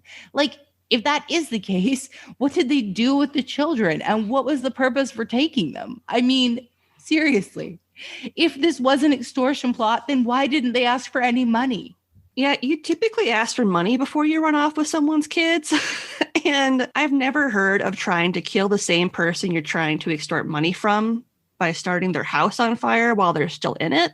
I don't understand what that accomplishes. So just going to throw that out there. Yeah, and it just didn't seem to add up. Taking 5 children sounds like a huge amount of punishment for someone not paying. Like, I'd be more inclined to think that kidnapping 1 child would suffice, but 5? It sounds excessive and complex. Like, if that was indeed the motive, I also keep coming back to the fact that there was zero money was demanded after the children disappeared. Yeah, and it's like, how are they supposed to contact them? Like, their house had burned to the ground. Yeah. Their phone lines were cut. And it takes time to rebuild a house. Like, were they supposed to mail them a ransom letter? Like, it does not make any sense to me. And how do you expect someone to be in a financial position to be paying you a ransom if you burn down their house? Exactly. Oh, here, you can take my dump trucks. Like, like what? What? That just doesn't make any sense. It does not track. No. So I see nothing concrete to back up the assertions that George was tangled up with the mafia. I initially thought it was a weak connection, though I have been forced to kind of like re-examine my initial impression. Like, I did so after reading beliefs of the actual Sodder family members who thought that this was possible. It's not entirely implausible as many of the locals, and as mentioned, some of the family believe this may be true. And like, I cannot say for certain. It's certainly possible, but I just don't know how likely it is. And it just seems like if they really believe that there'd be more proof to back up those claims, like more shakedown attempts before they just jump to full-blown kidnapping and attempted murder. Agreed. You know what I mean? Yeah. There should be more of a history, that we should know something else. You would think somebody would have said something to someone. If there was a bunch of shakedowns, maybe Jenny would have mentioned it to a neighbor or a friend or somebody. It just seems that we would have some kind of trail. And we've got like that weird traveling salesman guy, but like that Fiorenzo Genitolo. But we don't really have any history of actually knowing he was tangled up with the mafia. And like we just said, the logic doesn't really seem to track, like taking 5 kids, that's so complex. You're asking somebody for money, but then, or you want kids for ransom, but then you don't ask for money. And then you want money, but then you burn their house to the ground so they have no resources. None of it lines up. Yeah, it just seems like a really, like it escalates very quickly, as I mentioned before with the salesman, like to go from nothing to, now I have your kids, you need to give me money, but I'm not going to ask for money. And also I'm going to burn your house down. Like, yeah, it's a rapid escalation with all these different possibilities in the story. And so both George and Jenny Sodder believed that arson was to blame. The question then became why? Like, why burn down the Sodders' home? Like, what would be the motivation? And theories started to roll in about the children, that the fire was merely meant to cover up a kidnapping. It was speculated that George's anti-Mussolini stance hadn't been looked upon too kindly by other Italian immigrants. Supposedly, he'd shared his opinions too loudly and with the wrong person, but too loudly and with the wrong person, and you steal 5 kids? Yeah. Again, what did the kids have to do with it? That also escalated quickly. Yeah, exactly. Oh man, he's too loud about his anti-Mussolini things. We just better take half his kids. Yeah, no kidding. Like, it's so extra. I would understand maybe taking 1 kid, but it's really complex to kidnap multiples. But 5? That's a lot. Yeah. So in the following years, tips flooded in. So George sees a photo of a young girl in New York in a newspaper, and he believes it could have been his daughter, Betty. So George goes to New York to investigate. He was unable to get access to the young child. I mean, I'm not surprised the parents were apprehensive. Like, I presume the family didn't want some strange man who was insisting that their child belonged to him anywhere close to their daughter. It seems that George was shut down in New York, and he again went home to Fayetteville empty-handed. He was unable to confirm or deny if the young girl was indeed Betty, and this had to be extremely disheartening for him. But I mean, I do kind of get it. Like, I'm sure you wouldn't let some strange man have access to your kids. Exactly. And but on the other hand, it was a strange time following the war. A lot of families were broken up and working to rebuild. And you hear so many stories of people having to like dump their kids in orphanages and stuff like that because they couldn't provide for them. So let's suspend disbelief for a second. So if this truly was a case of Betty being adopted per se by another family, it'd still be terrifying to have her meet some random person who just shows up claiming to be her father, like, I don't know. It's either way, I would not have let some strange man come in and meet my child saying that he was her dad. And what would be worse is if you birthed that child and some strange man is coming into the picture insisting that that child is his. Exactly. That's when I'd be like, I am calling the police, sir. You need to leave my property. Exactly. Like, that's the part I'm unsure of, if this child was adopted or if he just seen, I'm more inclined to believe he just saw the picture of the young girl in a paper and believed it was his daughter. And if she was the biological child of these two people, no wonder they were like, no, like, hard pass. You are staying so far away from our child, strange man. Yeah. And it just seems so random to be New York of all places. It really does. So in 1949, the Sodders, in an attempt to ascertain exactly what happened on Christmas Eve and Christmas morning, they get organized and manage to launch a new fire investigation. They bring in DC pathologist Oscar B. Hunter. This is when they discover the human bones, as mentioned earlier. So the bones are deemed to be irrelevant in the case, as previously mentioned. They were also determined, as previously mentioned, not to have been exposed to fire. Also, they're from a young man aged 16 to 22. And again, the oldest Sodder boy was 14. So in any event, the case went cold and the bones were excluded as possible evidence. The case was reinvestigated by police in the 1950s, but again, it yielded no results. That's just gotta be so heartbreaking to know that something's not right and to keep trying and then having stuff just not pan out. I know, I really feel for this family. And so the strange call that came into the Sodder home at midnight on Christmas Eve was investigated. It was determined to be a neighbor dialing a wrong number, though I'm unsure if the Sodders accepted this explanation. So the caller had been reported to be a man in some sources and a woman in others. Perhaps there was confusion due to the woman who was alleged to have been laughing strangely in the background. Like, I'm inclined to believe it was some drunk neighbors having a Christmas Eve party. After knocking back a few too many, they tried to call a friend. And the man whose name they asked for was that man. So this is only speculation, but it seems likely given the fact that the police ruled it out as evidence, though I cannot with 100% certainty say that the phone call means nothing. Honestly, it just, in this case, it does just kind of sound like what police were saying that it was. Yeah. And again, I mean, it just seems really coincidental, the timing of everything, but as this case is proven so far, like, stranger things have happened. So who's to say? I mean, this isn't like cow liver brings closure. Yeah. It's not that strange. So another strange thing we uncovered during the investigation, that is the theft of the block and tackle that I mentioned earlier. So this was done by a thief, and I said, put a pin in it. Well, here we are. So that man was Lonnie Johnson. So Lonnie said that he cut the phone lines on Christmas Eve. Like, okay, so why would he cut the phone lines to steal a block and tackle? Like, it was outside. Lonnie didn't need to enter the home and wasn't about to disturb the family. So why did he cut the phone line? So it was speculated that he intended to cut the electricity. But again, why would he need to cut the lights in order to steal something that was on the outside of the home? It didn't make any sense to me. Does this make any sense to you? This seems like overkill if you're already stealing something that's outside and have no intention that we're aware of actually entering the house to steal more stuff. Yeah, it's so weird. Like, and as far as cutting the phone lines, Lonnie would have needed a ladder to do this. So the phone lines were apparently 14 feet above ground. So where was the ladder? Remember, the ladder was missing at the scene. George Sodder attempted to locate it, and he wanted to use the ladder to attempt to rescue his children. When he went to the side of the house where the ladder was kept, it was missing. It was nowhere to be found. And this is one of the moments in the case that for some reason just sticks out to me. I think it's just trying to get into the feelings of George Sodder, like who at this point believes his children are burning alive at that moment. And that ladder would have represented just like this helpful intervention, hope even. And then to find it missing, it just gutted hearing that, you know? Yeah. Well, and to me, the fact that the ladder was missing indicates some form of premeditation. But if the children were supposed to be in the attic, as Jenny said they were,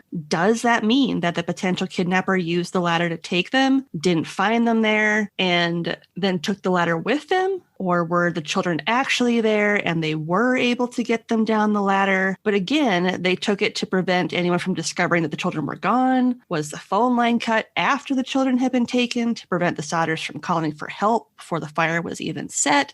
Like, there's just no real concrete timeline on when the children disappeared. Like, did they disappear before the fire even started? You know, like there's just so many aspects to this that are unknown. I soft lean towards the children disappeared prior to the fire. It's not a hard lean. It's just, you know, maybe like 60-40. Like, I don't know. And I think that if they did disappear and somebody did take them, that they maybe went through the front door because the front door was unlocked and it was locked when Jenny had gone to bed. So somebody had gone out that front door. Somebody had opened that front door and the curtains were also open, which I don't find that strange. But if, say, somebody's knocking on your door and your curtains are drawn, well, you might open up the curtains to look to see who's knocking at your door. So if somebody was knocking, one of the kids looked through the curtains and saw somebody who didn't look menacing, opened the door, and then the children were taken, who knows how. And maybe at this point, Miriam was upstairs, came downstairs, the children were gone, but she just thought they'd gone to bed while she was fetching something. Like, there's just so many possibilities here. Yeah. And again, it's like, if you're going to take kids, it's going to be a lot easier to get them out the front door than to try to get 5 children down a ladder, you know, totally. outside their window. And yeah, it's like, yeah. Getting them down a ladder, you would have to have multiple people involved. You would have to have one person who's taking them down the ladder. Then you would also have to have another person who stays upstairs with the other children so that they don't call for help, which really ups the risk and the complexity of the situation. Therefore, I think if they were kidnapped, they were most likely taken through the front door. Yeah. And regardless, if they were in the attic and say Jenny and George's bedroom was below, that would have been a lot of noise. And that would have likely woken her up to be like, oh, my kids are missing, or something's happening with the kids, you know? So yeah, I think the ladder thing's a little bit of a, I don't know. It's an interesting thing that the ladder just disappeared. Yeah, it might be connected in some way, but it might not be. I really don't know. So, and also, I don't know, like, what are the chances that this theft of the block and tackle by Lonnie Johnson was a separate incident? Like an incident completely unrelated to the fire. What is the likelihood that this family would experience both a fire and a theft that same night? Like, it's likely, in my opinion, that they're potentially connected. Soft lean again, 60-40. But yep. Seemingly unlikely to be two separate and unrelated occurrences. Like, what are the chances that someone would cut the phone lines on a night that the family would need to call for help within like an hour and 15 minutes of this fire?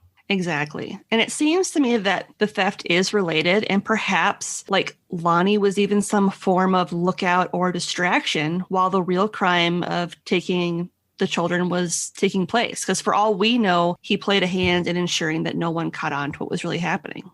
I think you're exactly right. If that was the case and the children were kidnapped, I don't think Lonnie Johnson did it, but I think he may have been hired by somebody to, steal something in this whole thing of misdirection. So it's like the whole magician thing, like look over here, but over there is where it's actually happening, right? So yeah, I think that's probably what happened here too. We know that Jenny Sodder answered a phone call at 12:30 a.m. We also know that when Marion Sodder attempted to call for help from the family home around 1:45 a.m., that the phone lines were cut at this point. So the timing here does seem overwhelmingly suspicious. I mean, really, like what is the likelihood that the fire and the theft are two separate and totally unrelated events? Like I just have to believe, like we said, that they are connected in some way. Yeah, there's no way that you can look at it and just be like, yeah, it's two totally random things. Like, there's just no way. So another curious thing was that traveling salesman that we mentioned earlier, Fiorenzo Genitolo, who'd had a disagreement with George Sodder in the weeks leading up to the fire. Well, Fiorenzo had apparently increased the amount on George's home mortgage from $1,500 to $1,750 without the Sodders' knowledge. And this seems super suspect in my opinion. I mean, not to mention super illegal, but Yeah, that too. God. So I'm unsure how this would be possible. It would seem logical that this would require a signature. So it seems that Fiorenzo was similar to, like we said, a kind of a traveling mortgage broker or something like that, or an insurance salesman. It's not really very well defined. So in any event, like this is the same man who it was alleged was very angry when George refused to get more coverage. So he said that there would be a fire and the children would be destroyed, just to refresh your memories. So if George was refusing more coverage, like we can only speculate that his previous coverage was through Fiorenzo or the company he represented because he raised the coverage. How would you do that if it was through somebody else? Exactly. Well, and it makes you question too, like if it was something where he would then somehow be able to get that cut during the event of an insurance claim without them knowing about it. Yeah, it's super sus. Like he's looking like first, Buddy goes and straight up says, fire. Your house is going to be destroyed in the fire. Your children are going to be destroyed. And he's the one making insurance claims without George Sodder's knowledge. Like he's all the red flags are raising for me right now. Yep. So, I mean, like this would, I guess, have to be the case and would be really the only explanation to make sense. So remember that Fiorenzo had enough information to forge documents, increasing the mortgage on the home. So this was highly suspicious behavior, as we just said. And it isn't listed in sources, but we have to ask, like, what did he do when he increased the mortgage? Did he, as Lindsay suggested, did he pocket the difference? Like perhaps he thought that the Sodders would never find out, say if they were to perish in a fire? But frustratingly, both Fiorenzo Genitolo and Lonnie Johnson were not properly investigated by police. So remember, their initial belief was an electrical fire, believing the children had turned to ash. So this meant that if it was arson or the children were kidnapped, that crucial evidence and eyewitness testimony would be lost to time. Exactly. And so it's like, was this a crime of opportunity? Was this something where Fiorenzo collaborated with some other people who wanted George dead or silenced because of his anti-Mussolini beliefs or because of his supposed mafia connections? Like you said, because of the lack of proper investigation, there's just no way to know. Yeah, I agree. We'll just never know so many answers to all of these questions because the police never investigated this as a crime from the jump. So the Sodders didn't know where else to turn. It seemed that nobody believed that their children were missing. Their last-ditch effort to get the attention of authorities was to contact the FBI in 1947. The couple received a reply from then-director J. Edgar Hoover. It said, quote, "Although I would like to be of service, the matter related appears to be of local character and does not come within the investigative jurisdiction of this bureau," end quote. However, he did say that his agents would be permitted to assist if the local authorities invited them in. I mean, considering what a piece of work he was, the fact that he said his agents could work with local law enforcement was a pretty nice gesture, all things considered. I suppose. So the Fayetteville Police Department and Fire Department declined the assistance of the FBI. Nothing to see here. Yep. Leaving many scratching their heads as to why. Like, wouldn't it have been incredibly useful to have the full resources of the FBI investigating the case? Even if authorities were not sold on the kidnapping angle, wouldn't it be worth it just to rule it out? Like, this would seem logical to an outsider looking in, though it seemed that in Fayetteville, the PD just didn't want the outside assistance, which I think we see this a lot in cases. Yeah. And to me, it's more likely they didn't want to appear incompetent in their investigative skills should something come up in any sort of FBI investigation, because they kind of knew from the get-go that they screwed up. Yeah, I agree. So there are several sources that report in the years following the letter, the FBI did investigate the case as a possible kidnapping. So they believe that it did cross state lines. So this would put it under the purview of the Bureau. It appears the investigation went on for 2 years. After chasing down many leads that all seemed to amount to nothing, the FBI reportedly suspended the investigation. After the FBI had suspended their investigation or had declined to become involved due to local pushback, this bit of information depends upon the sources. Private investigator C.C. Tinsley, again with the cool names. Right?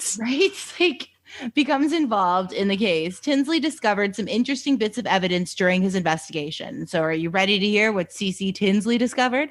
Lay it on me. So he discovered that the traveling salesman, you guessed it, Fiorenzo Genitolo, was part of the coroner's jury in the case. Yes, you heard that right. That same coroner's jury who decided that the fire was accidental. This seemed to be a blatant conflict of interest. This man had threatened the Sodder family children, saying specifically that they would be destroyed and that a fire would burn their home. Now he was in charge of deciding if the fire was indeed accidental. Like, this seems absurd. I seriously can't with this. There are no words to describe what a piece of garbage this guy is. He's the worst. And it seems like a strange twist of fate that the man who should have been one of the prime suspects was now in charge of deciding if the fire was an accident. This leaves the findings of the coroner's jury to be called into question. The validity of their findings is questionable, like especially given the fact that Fiorenzo Genitolo was part of the jury. It's unclear if at the time the Fayetteville police knew about the connection between Fiorenzo and the Sodder family. I mean, either way, whether they knew or not, it's just gross. Like, do better. Yeah. So let's revisit the strange bit about the cow liver buried in the Sodder yard, because you didn't have enough earlier. So it was Tinsley who had heard the first murmurs of the fire chief burying an organ in the Sodder yard, according to some accounts. Those same accounts say it wasn't George Sodder who guilted the fire chief into revealing the location. It was instead Tinsley. There is one bizarre part of the story. Like, yes, more bizarre than burying a cow's liver. And I think I have mentioned this, and it needs to be hammered home because it's so illogical. I almost get wanting to give closure with an organ, but what is the most bizarre part is the fact that he buried it in a dynamite box. Like, what was his objective here? There are some cases during fire where organs kind of can appear almost intact as the flesh burns away and then the fire ceases to burn. And this leaves almost an intact organ. It isn't impossible, but like, weird. I get it. Not unheard of. But to hear of an organ kind of walking away and situating itself inside of a box, just really? Yeah. And it's like, and not only that, it's cow's liver. So it's like this cow just happened to be wandering around and was like, I guess I don't need this anymore. Oh, look, a box. I'm going to put it in this box and I'm going to bury it on the property and no one will know it's there until later. And it'll bring them closure because I am the closure cow. Yes, cows bring closure. It's the whole absurd. Thing is absurd. I prep my dog's food. Like I make it from scratch and, I do it every few weeks. And I feed him buffalo livers because they're really plentiful over here. They're a lot nicer looking than the chicken livers. And I'm assuming a buffalo liver is similar in size to a cow's liver. It's like the size of a human head. It's huge. Yeah. Like there's no way that you would confuse that with a human liver. There's just no way. No, I just don't think, even if you think, okay, like I've never seen a liver up close, the size of that thing, there's just no way that's going to fit properly into a human body. I'm pretty sure that that's not going to pass. Especially the human body of someone who's between the age of, was it like 4 and 14 was like the ages of the children? Maybe he was a drinker. Like, I don't know. I just don't know what his thought process was at that point. Yeah. So the part that is completely without merit, I guess one of the parts, and just plain absurd is obviously the box. Like the bringing the cow's liver is absurd in its own right, but why would he bury it in a box? You're not burying a pet. You're burying an organ and hoping that it gets unearthed and somebody is going to legitimately believe that it's part of, the remains of one of the children. So why would F.J. Morris bury a cow's liver at the scene of the fire? I don't know. I just don't get it. And how would he assume that it's going to then be dug up? You found nothing when you investigated it. Why are you then going to bury a cow's liver? And then you go and tell your priest about it? And then your priest goes and tells everybody? Like, I don't get it. Like, again, not only is it just grossly inappropriate in like the most extreme sense of that word or that term, but like, what would have happened if the Sodders decided to move? And now all of a sudden, like some other family comes in and they're like trying to dig up space for a rose bush or something. And they're like, what is this dynamite box with a liver in it? Like, what is this? You know what I mean? Yeah, that's not the type of thing that you want to find on your property when you move in. Like, I would think that would be sort of like a bad omen. You find some random liver in a dynamite box. Like, what does this mean? Sort of voodoo have I stumbled upon. Right? Exactly. So it was reported in sources that it was like a twisted way of bringing the family closure. It was misguided, F.J. Morris. We'll tell you that somehow he'd intended it to be discovered. And I guess then the family would find peace. I don't know. It wasn't very well thought out. It seems strange. It's not like the family, even if they did find it, that they're going to dig that up and be like, oh, this answers all of our questions. Yeah. Everything is answered. Thank you. Yeah. Thanks, F.J. Morris. This is solved now. Now we can stop looking for the children. Yep. Okay, so it appears that it wasn't merely misplaced hope and speculation that the children may be alive. There were some witness accounts to back this up. So a woman who reportedly lived in the area was driving around at the time of the fire. So she claimed to have seen the children peering out from a passing car while the fire engulfed the Sodder home. That's very interesting. It is, right? Yeah. So she wasn't the only witness. There was another woman who was apparently operating a cafe. She said that she saw the children in the morning after the fire. The car that they came in had Florida license plates. There was a woman who claimed that Martha was being held in a convent in St. Louis. George followed the tip up, but it seemed to go nowhere. That just seems so random that like, oh, one of your children is in a convent in St. Louis. Yeah, it just like, why would you steal a kid to then throw her into a convent? It just seems weird. Yeah, and just throw one of them in there. You know what I mean? Like, it's just, and like, why? I'm sorry, she's 17, and at this point, it's probably years later, so she's going to be an adult. Don't you think she'd be like, oh, like, by the way, like, I'm one of the missing Sodder children? Yeah, I don't want to join your convent. Yeah, like, I'm good. I want to go home. Yeah. So there was another woman, Ida Crutchfield, who claimed to have seen 4 of the 5 children at the Charleston Hotel. So she had seen the pictures of the missing children in a newspaper and was familiar with their faces. This sighting was a week after the fire, and her encounter with the adults in the group, well, it could definitely be described as out of the ordinary, I guess. So Ida claimed to have seen 2 women and 2 men accompanying the children. So it was reported that the entire group, at least 8 and possibly 9, stayed in one room, which was said to have had several beds. So the woman at the hotel said she attempted to engage who she believed to be the young Sodder children. See, this whole thing, I know we've discredited the whole mafia thing, but this seems really mafia-like for some reason to me. Like the whole, like, having a lot of adults, like almost 2 adults per kid, and they're all having to stay in one room so they can keep an eye on everybody. Like, that's just, it's kind of creepy. Or it's like Christmas Vacation and families are traveling together. There's that too. That's true.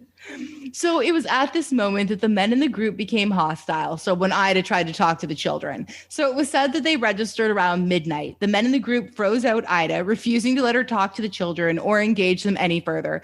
And this is kind of difficult to speak on. Like, it's possible, like I said, this is a large family traveling and they didn't appreciate a woman talking to their kids. It could have had an innocent explanation, though it's impossible to say either way. But Ida, for her part, was certain that these were indeed the Sodder children. And again, like I said, I find it extremely suspicious that so many adults would be with the children and in only one room.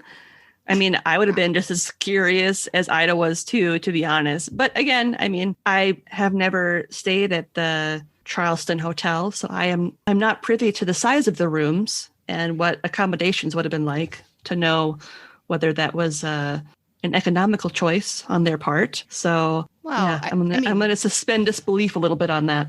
This is kind of the wake of wartime. So the fact that they could even afford to stay in a hotel and, there's 9 of them. There was several beds. I don't like to think about what the sleeping arrangements were like. It does sound creepy, but we don't know what this hotel room looked like. If it was just like one small room or maybe it was more like a suite, it's really tough to say. But it did sound like a bizarre amount of adult humans and children staying in just one room. And the fact that they checked it at midnight, so it's already kind of late. An odd assemblage of people, and she's already kind of like, well, these look like the Sodder children, Yeah. It just seems very, very odd. Yeah. I mean, I could also see why at midnight you're super tired from traveling and you've got this lady at the counter who's trying to talk up your kids and you're like, F off, lady. No, thank you. Can you just leave us alone and let us check in? It's midnight. We just want to go to bed. Yeah, I'm tired. Please stop talking to us. Yeah, and obviously Ida, she thought that this behavior of the group was bizarre. She reports that the adults spoke to each other in Italian. They checked out of the hotel the next morning, and there was also reported to be several sightings later in Florida. So this would back up the woman at the cafe who saw a car with Florida plates transport the children, allegedly. It was also said in some sources that Jenny Sodder's sister lived in Florida. It was reported that she had kids that looked very similar to George's and Jenny's. So this could account for some of the Florida sightings, though it's difficult to say for sure. I mean, I can see that, but were her kids around the same age as Jenny and George's kids to be able to kind of fit with the age ranges? You know what I mean? I think that they were of similar age, and it was thought to be kind of a plausible explanation, but I don't know. I could go one way or the other on that. Yeah. Pretty much everything in this case. Yeah. Who's to say? Who is to say? Anything could happen. In the 1950s, the Sodder family was desperate for answers, obviously. They didn't see any movement in the case, so they decided to take action. They first printed flyers with pictures of their children. There was a reward of $5,000 offered, and it would soon reach $10,000. The Sodders in the community wanted to know what had become of the missing children. Had they perished in the fire, or had they been kidnapped and the fire was meant to cover up the crime? At this point, what is sounding more possible? Are you soft leaning with me towards kidnap? I'm soft. As implausible as it appears at times, I do really believe this is a case of kidnapping that was covered up by a fire.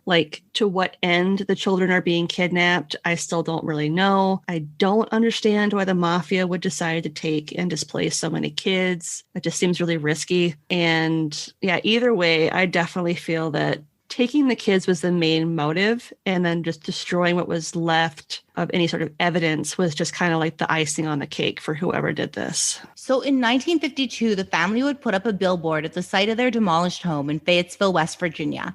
They would later erect another billboard on U.S. Route 60 near Ansted. The billboard provided the same information as the flyers, and it had pictures of all the children in kind of haunting black and white photos. If you haven't seen the billboard, I highly suggest you Google it. There are many pictures available online. Lindsay, have you seen the billboard? I have, and it's just so sad. The kids look like such great kids, and the idea that these are just innocent children that hadn't really hurt anyone, and that someone thought it was a good idea to abduct or do something even worse to them is just heartbreaking. Yeah, it really, really is. So the billboard was said to stand as not only a stark reminder for the mysterious disappearance, but it would eventually go on to be a landmark for those who constantly drove through the area. It stood in this location for a whopping 37 years until 1989. It wasn't until the 1960s that things would seem to heat up in the case of the missing Sodder children. The Sodders received a photo in 1968. It was of a man in his 20s. Curiously, the back of the photo had a strange inscription. It said, "Louis Sodder, I love brother Frankie, ill boys, A90B2. Both George and Jenny Sodder were floored, believing that it was indeed a photo of their son, Louis. He had obviously aged some years, but the Sodders knew their children, and they wholeheartedly believed the boy in this photo was indeed their son, Louis. They had to have been filled with hope at this point. There also had to be a sinking feeling, like this feeling of kind of desperation, because they had to wonder if the children who were adults now were free. Why had they not contacted their worried family? Were they potentially scared of something? Yeah, and it's this aspect of the story that reminds me a lot of the case of Johnny Gosch. Yes. The paper boy who was abducted supposedly into a sex trafficking ring, who would years later attempt to reach out to his mom to let her know that he was okay. And it's really heartbreaking that there was no way for them to really track the letter. And, you know, thinking along those like lines, like the Johnny Gosch type of thing, perhaps it was, as we have been, you know, waffling about all along, like if the mafia were involved in some way, I'd want to make sure that I couldn't be traced either to protect my family. And like we also, like bringing up Johnny Gosch, we haven't even considered that this may be completely unconnected to something that George Sodder has done. And it doesn't mean there was less pedophiles back then. We were just less aware of it. I'm sure that there was child sex trafficking rings, and potentially somebody saw this family and went, oh, wow, score. They've got 9 children. Let's see if we can get as many as we can. Like that's going to be lucrative for us. We just don't know, but there obviously is a potential there. So unfortunately, nothing came of this photo. It was never determined who exactly sent the photo. It appeared that as soon as the trail heated up, it quickly went cold. This time, leaving more questions than answers and further reinforcing the idea that the children were indeed alive and well. Like this had to be heartbreaking for George and for Jenny Sodder. To hold that photo in your hands, like a photo that you believe is your son, Louis, all grown up, and not be able to see him, like not being able to confirm once and for all that this is indeed Louis. Like my heart breaks for them. Yeah. Well, it's just, it almost creates more questions than answers with like the inscription on the back. Like, what does that mean? What do the numbers and letters mean? What does Illil boys mean? Is that like some sort of, I don't know. It's just heartbreaking either way. Another curious tip came into the family in 1967. So this tip came from the Houston area. There'd been a letter that had arrived in the Sodder home, and it was from a woman. Interestingly, the woman claimed that Louis Sodder had revealed his true identity to her. She said that he had a slip of the tongue one night after drinking a few too many. So I don't know what to think of this, but it's definitely curious. Tell me more. So this woman claimed to believe that Louis and Maurice were both located in Texas. George Sodder was unable to ever speak directly with the woman. However, the police were said to have tracked down the men. They denied being the missing Sodder boys, Louis and Maurice. George and his son-in-law, Grover Paxton, again with the great name. Right? Like Grover? I love that. So they had a hard time accepting these denials. So these would hang heavily in the minds of the men for the years to come. Like George would unfortunately pass away soon after. And one has to ask, was this the woman who sent the mystery photo of who was alleged to be Louis? Perhaps the photo didn't get enough traction and she decided to write a letter. Like, it's impossible to say, as this is merely speculation. Yeah. And again, it's like, even if these actually were Louis and Maurice, they didn't have genetic testing then. And if, say, this actually was their sons and they were just like brainwashed or doing the whole I'm going to protect you thing and not admit that I am in fact your son, or it could have also been a thing of, well, you spent all this time not looking for me. Why should I tell you? There's so many different aspects to it. It just keeps getting curiouser and curiouser, the whole thing. George Sodder died in 1969. After his death, one of their children, he'd been away at war when the fire and the disappearance happened.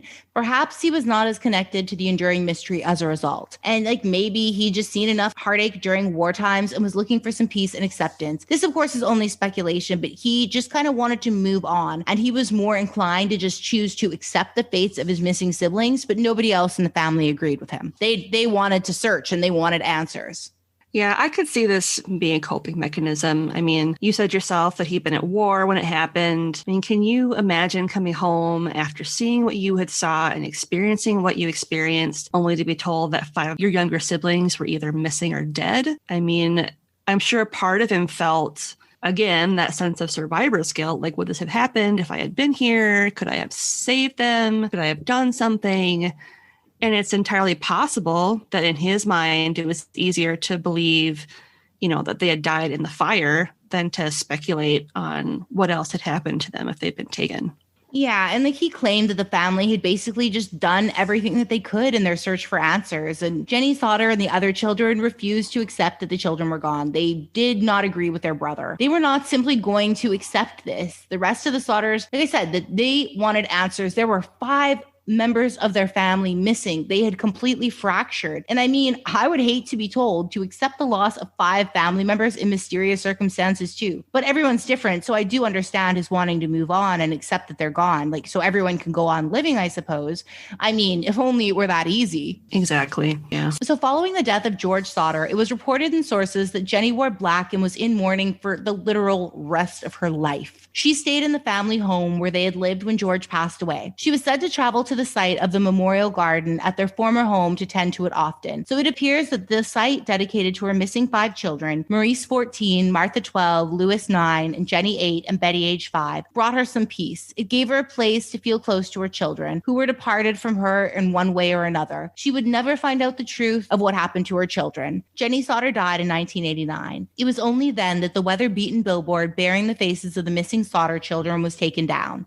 The parents died believing that their children were indeed alive, that they were out there somewhere. One of the granddaughters of the children who survived kept the case in the public eye. I can't imagine how strong she must have had to have been to have endured that heartache for so long. And I mean, to die never knowing if your children were alive or really gone. Like, how do you grieve? How do you properly mourn? I mean, this was a time before we were able to track people down on the internet. Like, how do you learn to trust anybody ever again after something like that? I don't know. I think it would be so difficult, right? Like, I think there would be so much grief and trauma, but you've got literally no resolution. So how do you ever move on from something that you're continually re-traumatized with every day? And that's not knowing if your children are alive or dead. And if they're alive, where are they? And why aren't they contacting you? So there's just so many different complex aspects of this. It's just so heartbreaking. And the fact that she wore black for the rest of her life to mourn the death of her husband just makes me so sad. Yeah, that's kind of what Queen Victoria did too when her husband passed. She wore all black till the day she died. Yeah, it's just really sad. So the Sodder granddaughters speculated that the photo wasn't just random, and neither were the numbers on it. Here we'll get to what you were asking about earlier. So she believed that they could possibly have corresponded to an Italian postal code. So this case has a lot of twists and turns. Like, just when you think you have a handle on it, something else pops up and makes you question your previous conclusions. So we've kind of gone over them already, but should we get into the theories? Yes. Okay, so theory number 1, the children burned up in the fire. This seems like a likely explanation for many. The people investigating the fire were mostly volunteers, and there was a fire chief who allegedly decided to bury a cow liver at the scene. Those investigating the suspicious fire can certainly be called into question. That goes without saying.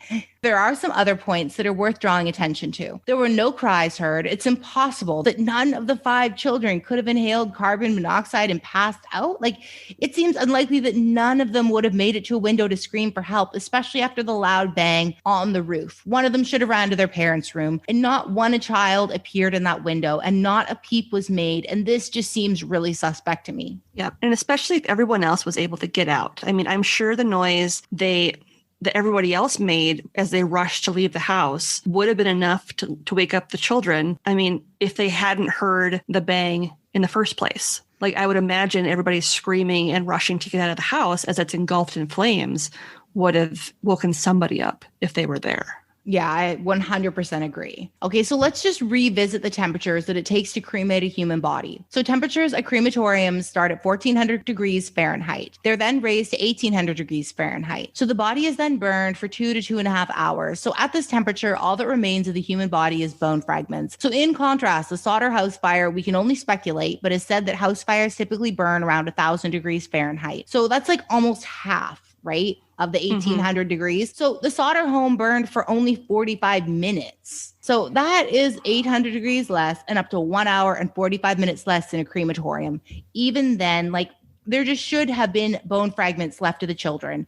And it was reported that the appliances were damaged by the fire, but not ruined. So the fire didn't destroy everything in its path. Yeah, and like I said, I just can't see that being a hot enough fire to completely destroy 1, let alone 5 human bodies and render them to ash. Like, it's just not possible, especially if it wasn't hot enough to do any sort of damage, real lasting damage to any of the appliances. is it plausible that a fire burning at a temperature far less for a shorter amount of time would even have been able to turn a body to ash? Like, this just seems so doubtful to me. There should have been some remains of the children, and lots of them, in my humble opinion. But even with a subpar investigation, I find it unlikely that nothing would have been found. I guess it's not impossible that these individuals investigating had no idea to look for. Like, I cannot rule out that the children died in the fire, though it just doesn't really line up for me, and it does seem extremely suspect. I agree. Yeah. So theory number 2, the children were kidnapped. So there are 2 men who could have been responsible in this theory, or at least tied to it in some way. And that's Fiorenzo Genitolo and Lonnie Johnson. So it seems quite unlikely that Lonnie would choose to rob a block and tackle from the Sodder home in a separate incident than the fire. Like, it seems like it must be connected somehow. Though it is, of course, difficult to say for sure, given the fact that police admittedly didn't investigate either man. Exactly. And then one of them basically was on the coroner's court recommending that they don't investigate it as anything other than an accidental fire. So you've got one of the guys that should have been prime suspect numero uno, and he's not only not investigated, but he's the one who's having a hand in determining if the fire was accidental or not. Yeah, that part still just boggles my mind.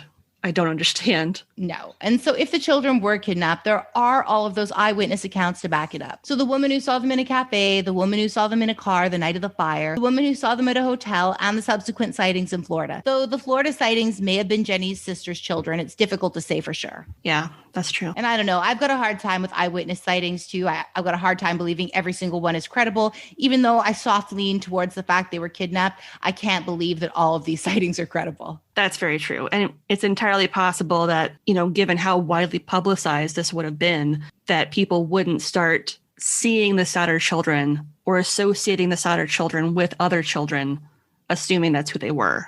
You know what I mean? Like, sort of misseeing them in places and assuming that that's who they were. Yeah, it's not always malicious, but if you're reading about this in the paper, you're seeing these faces, it's very easy to get confused, and our brains love to fill in gaps, and we think that our memories and our ability to spot things is far greater than it actually is. Yep. Okay, so again, let me bring up the paper that George Sodder saw this photo in. He believed it was his daughter, Betty. He wasn't allowed access to the child.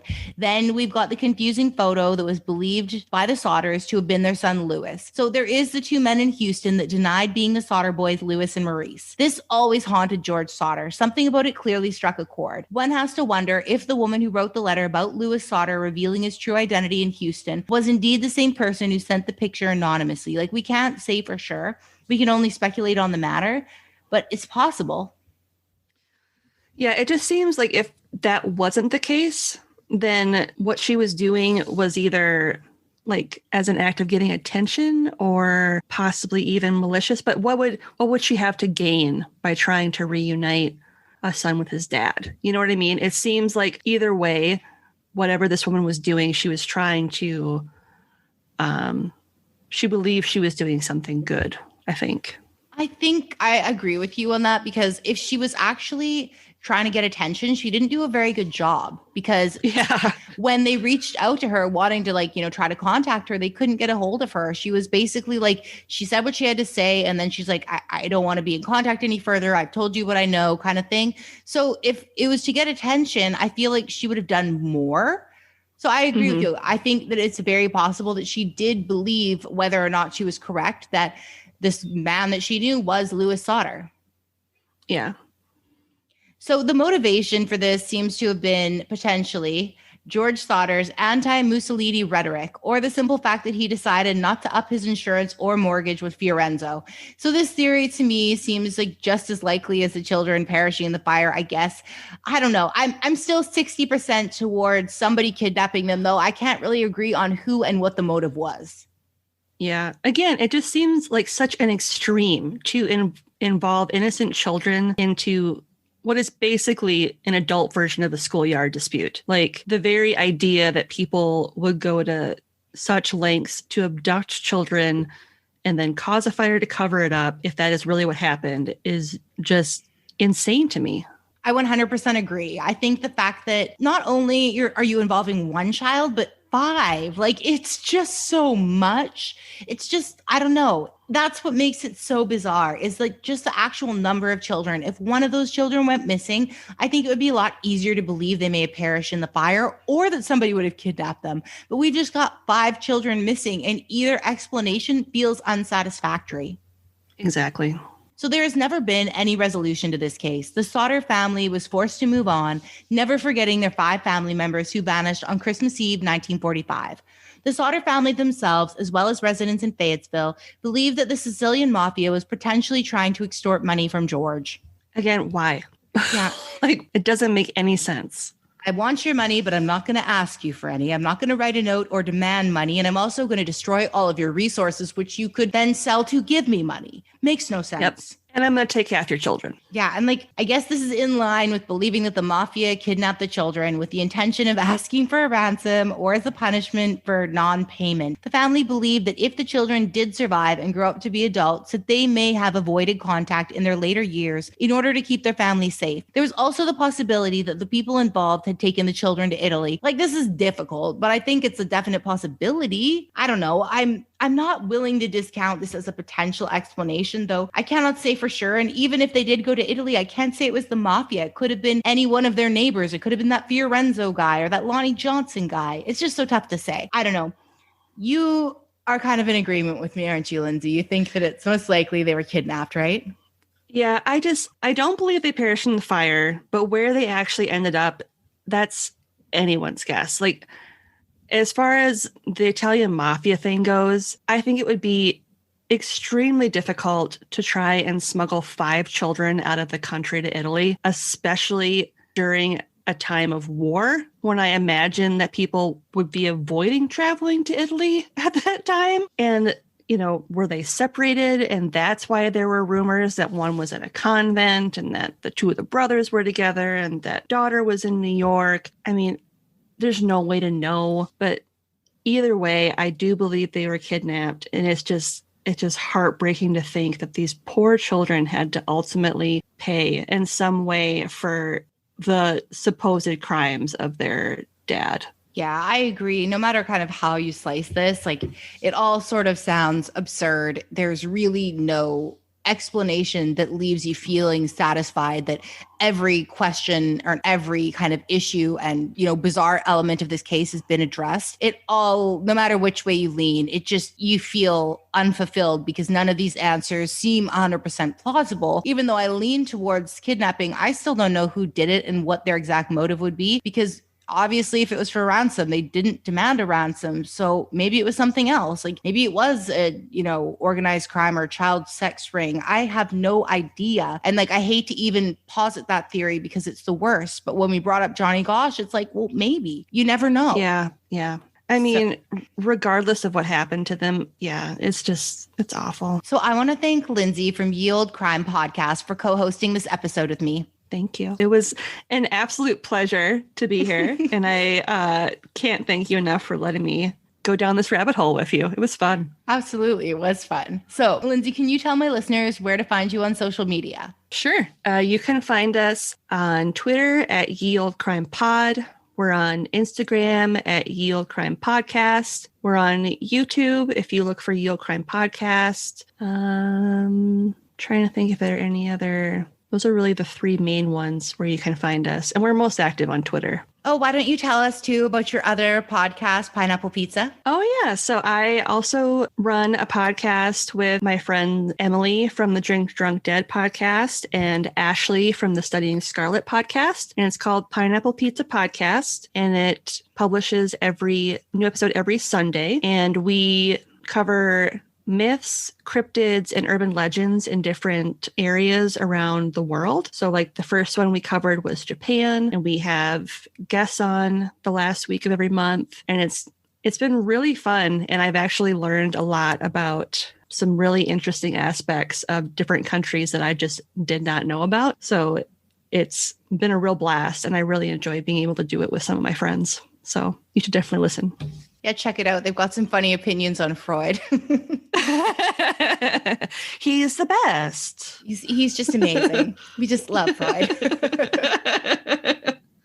So thank you for listening. If you enjoyed this episode, don't forget to review or tell a friend. Both are great ways to spread the word about your favorite podcasts. So if you want to support the show, you can also make a one-time PayPal donation to riddlemethatpod@gmail.com. I'm also on Buy Me a Coffee at one word, Riddle Me That Pod. If you want to reach out and say hi or with any comments or feedback, I love to hear from you. I'm really active on Twitter, so that's the best place to reach me at Podcast Riddle. You can also email me at riddlemethatpod@gmail.com. Until next time, stay safe and remember, accept nothing, question everything.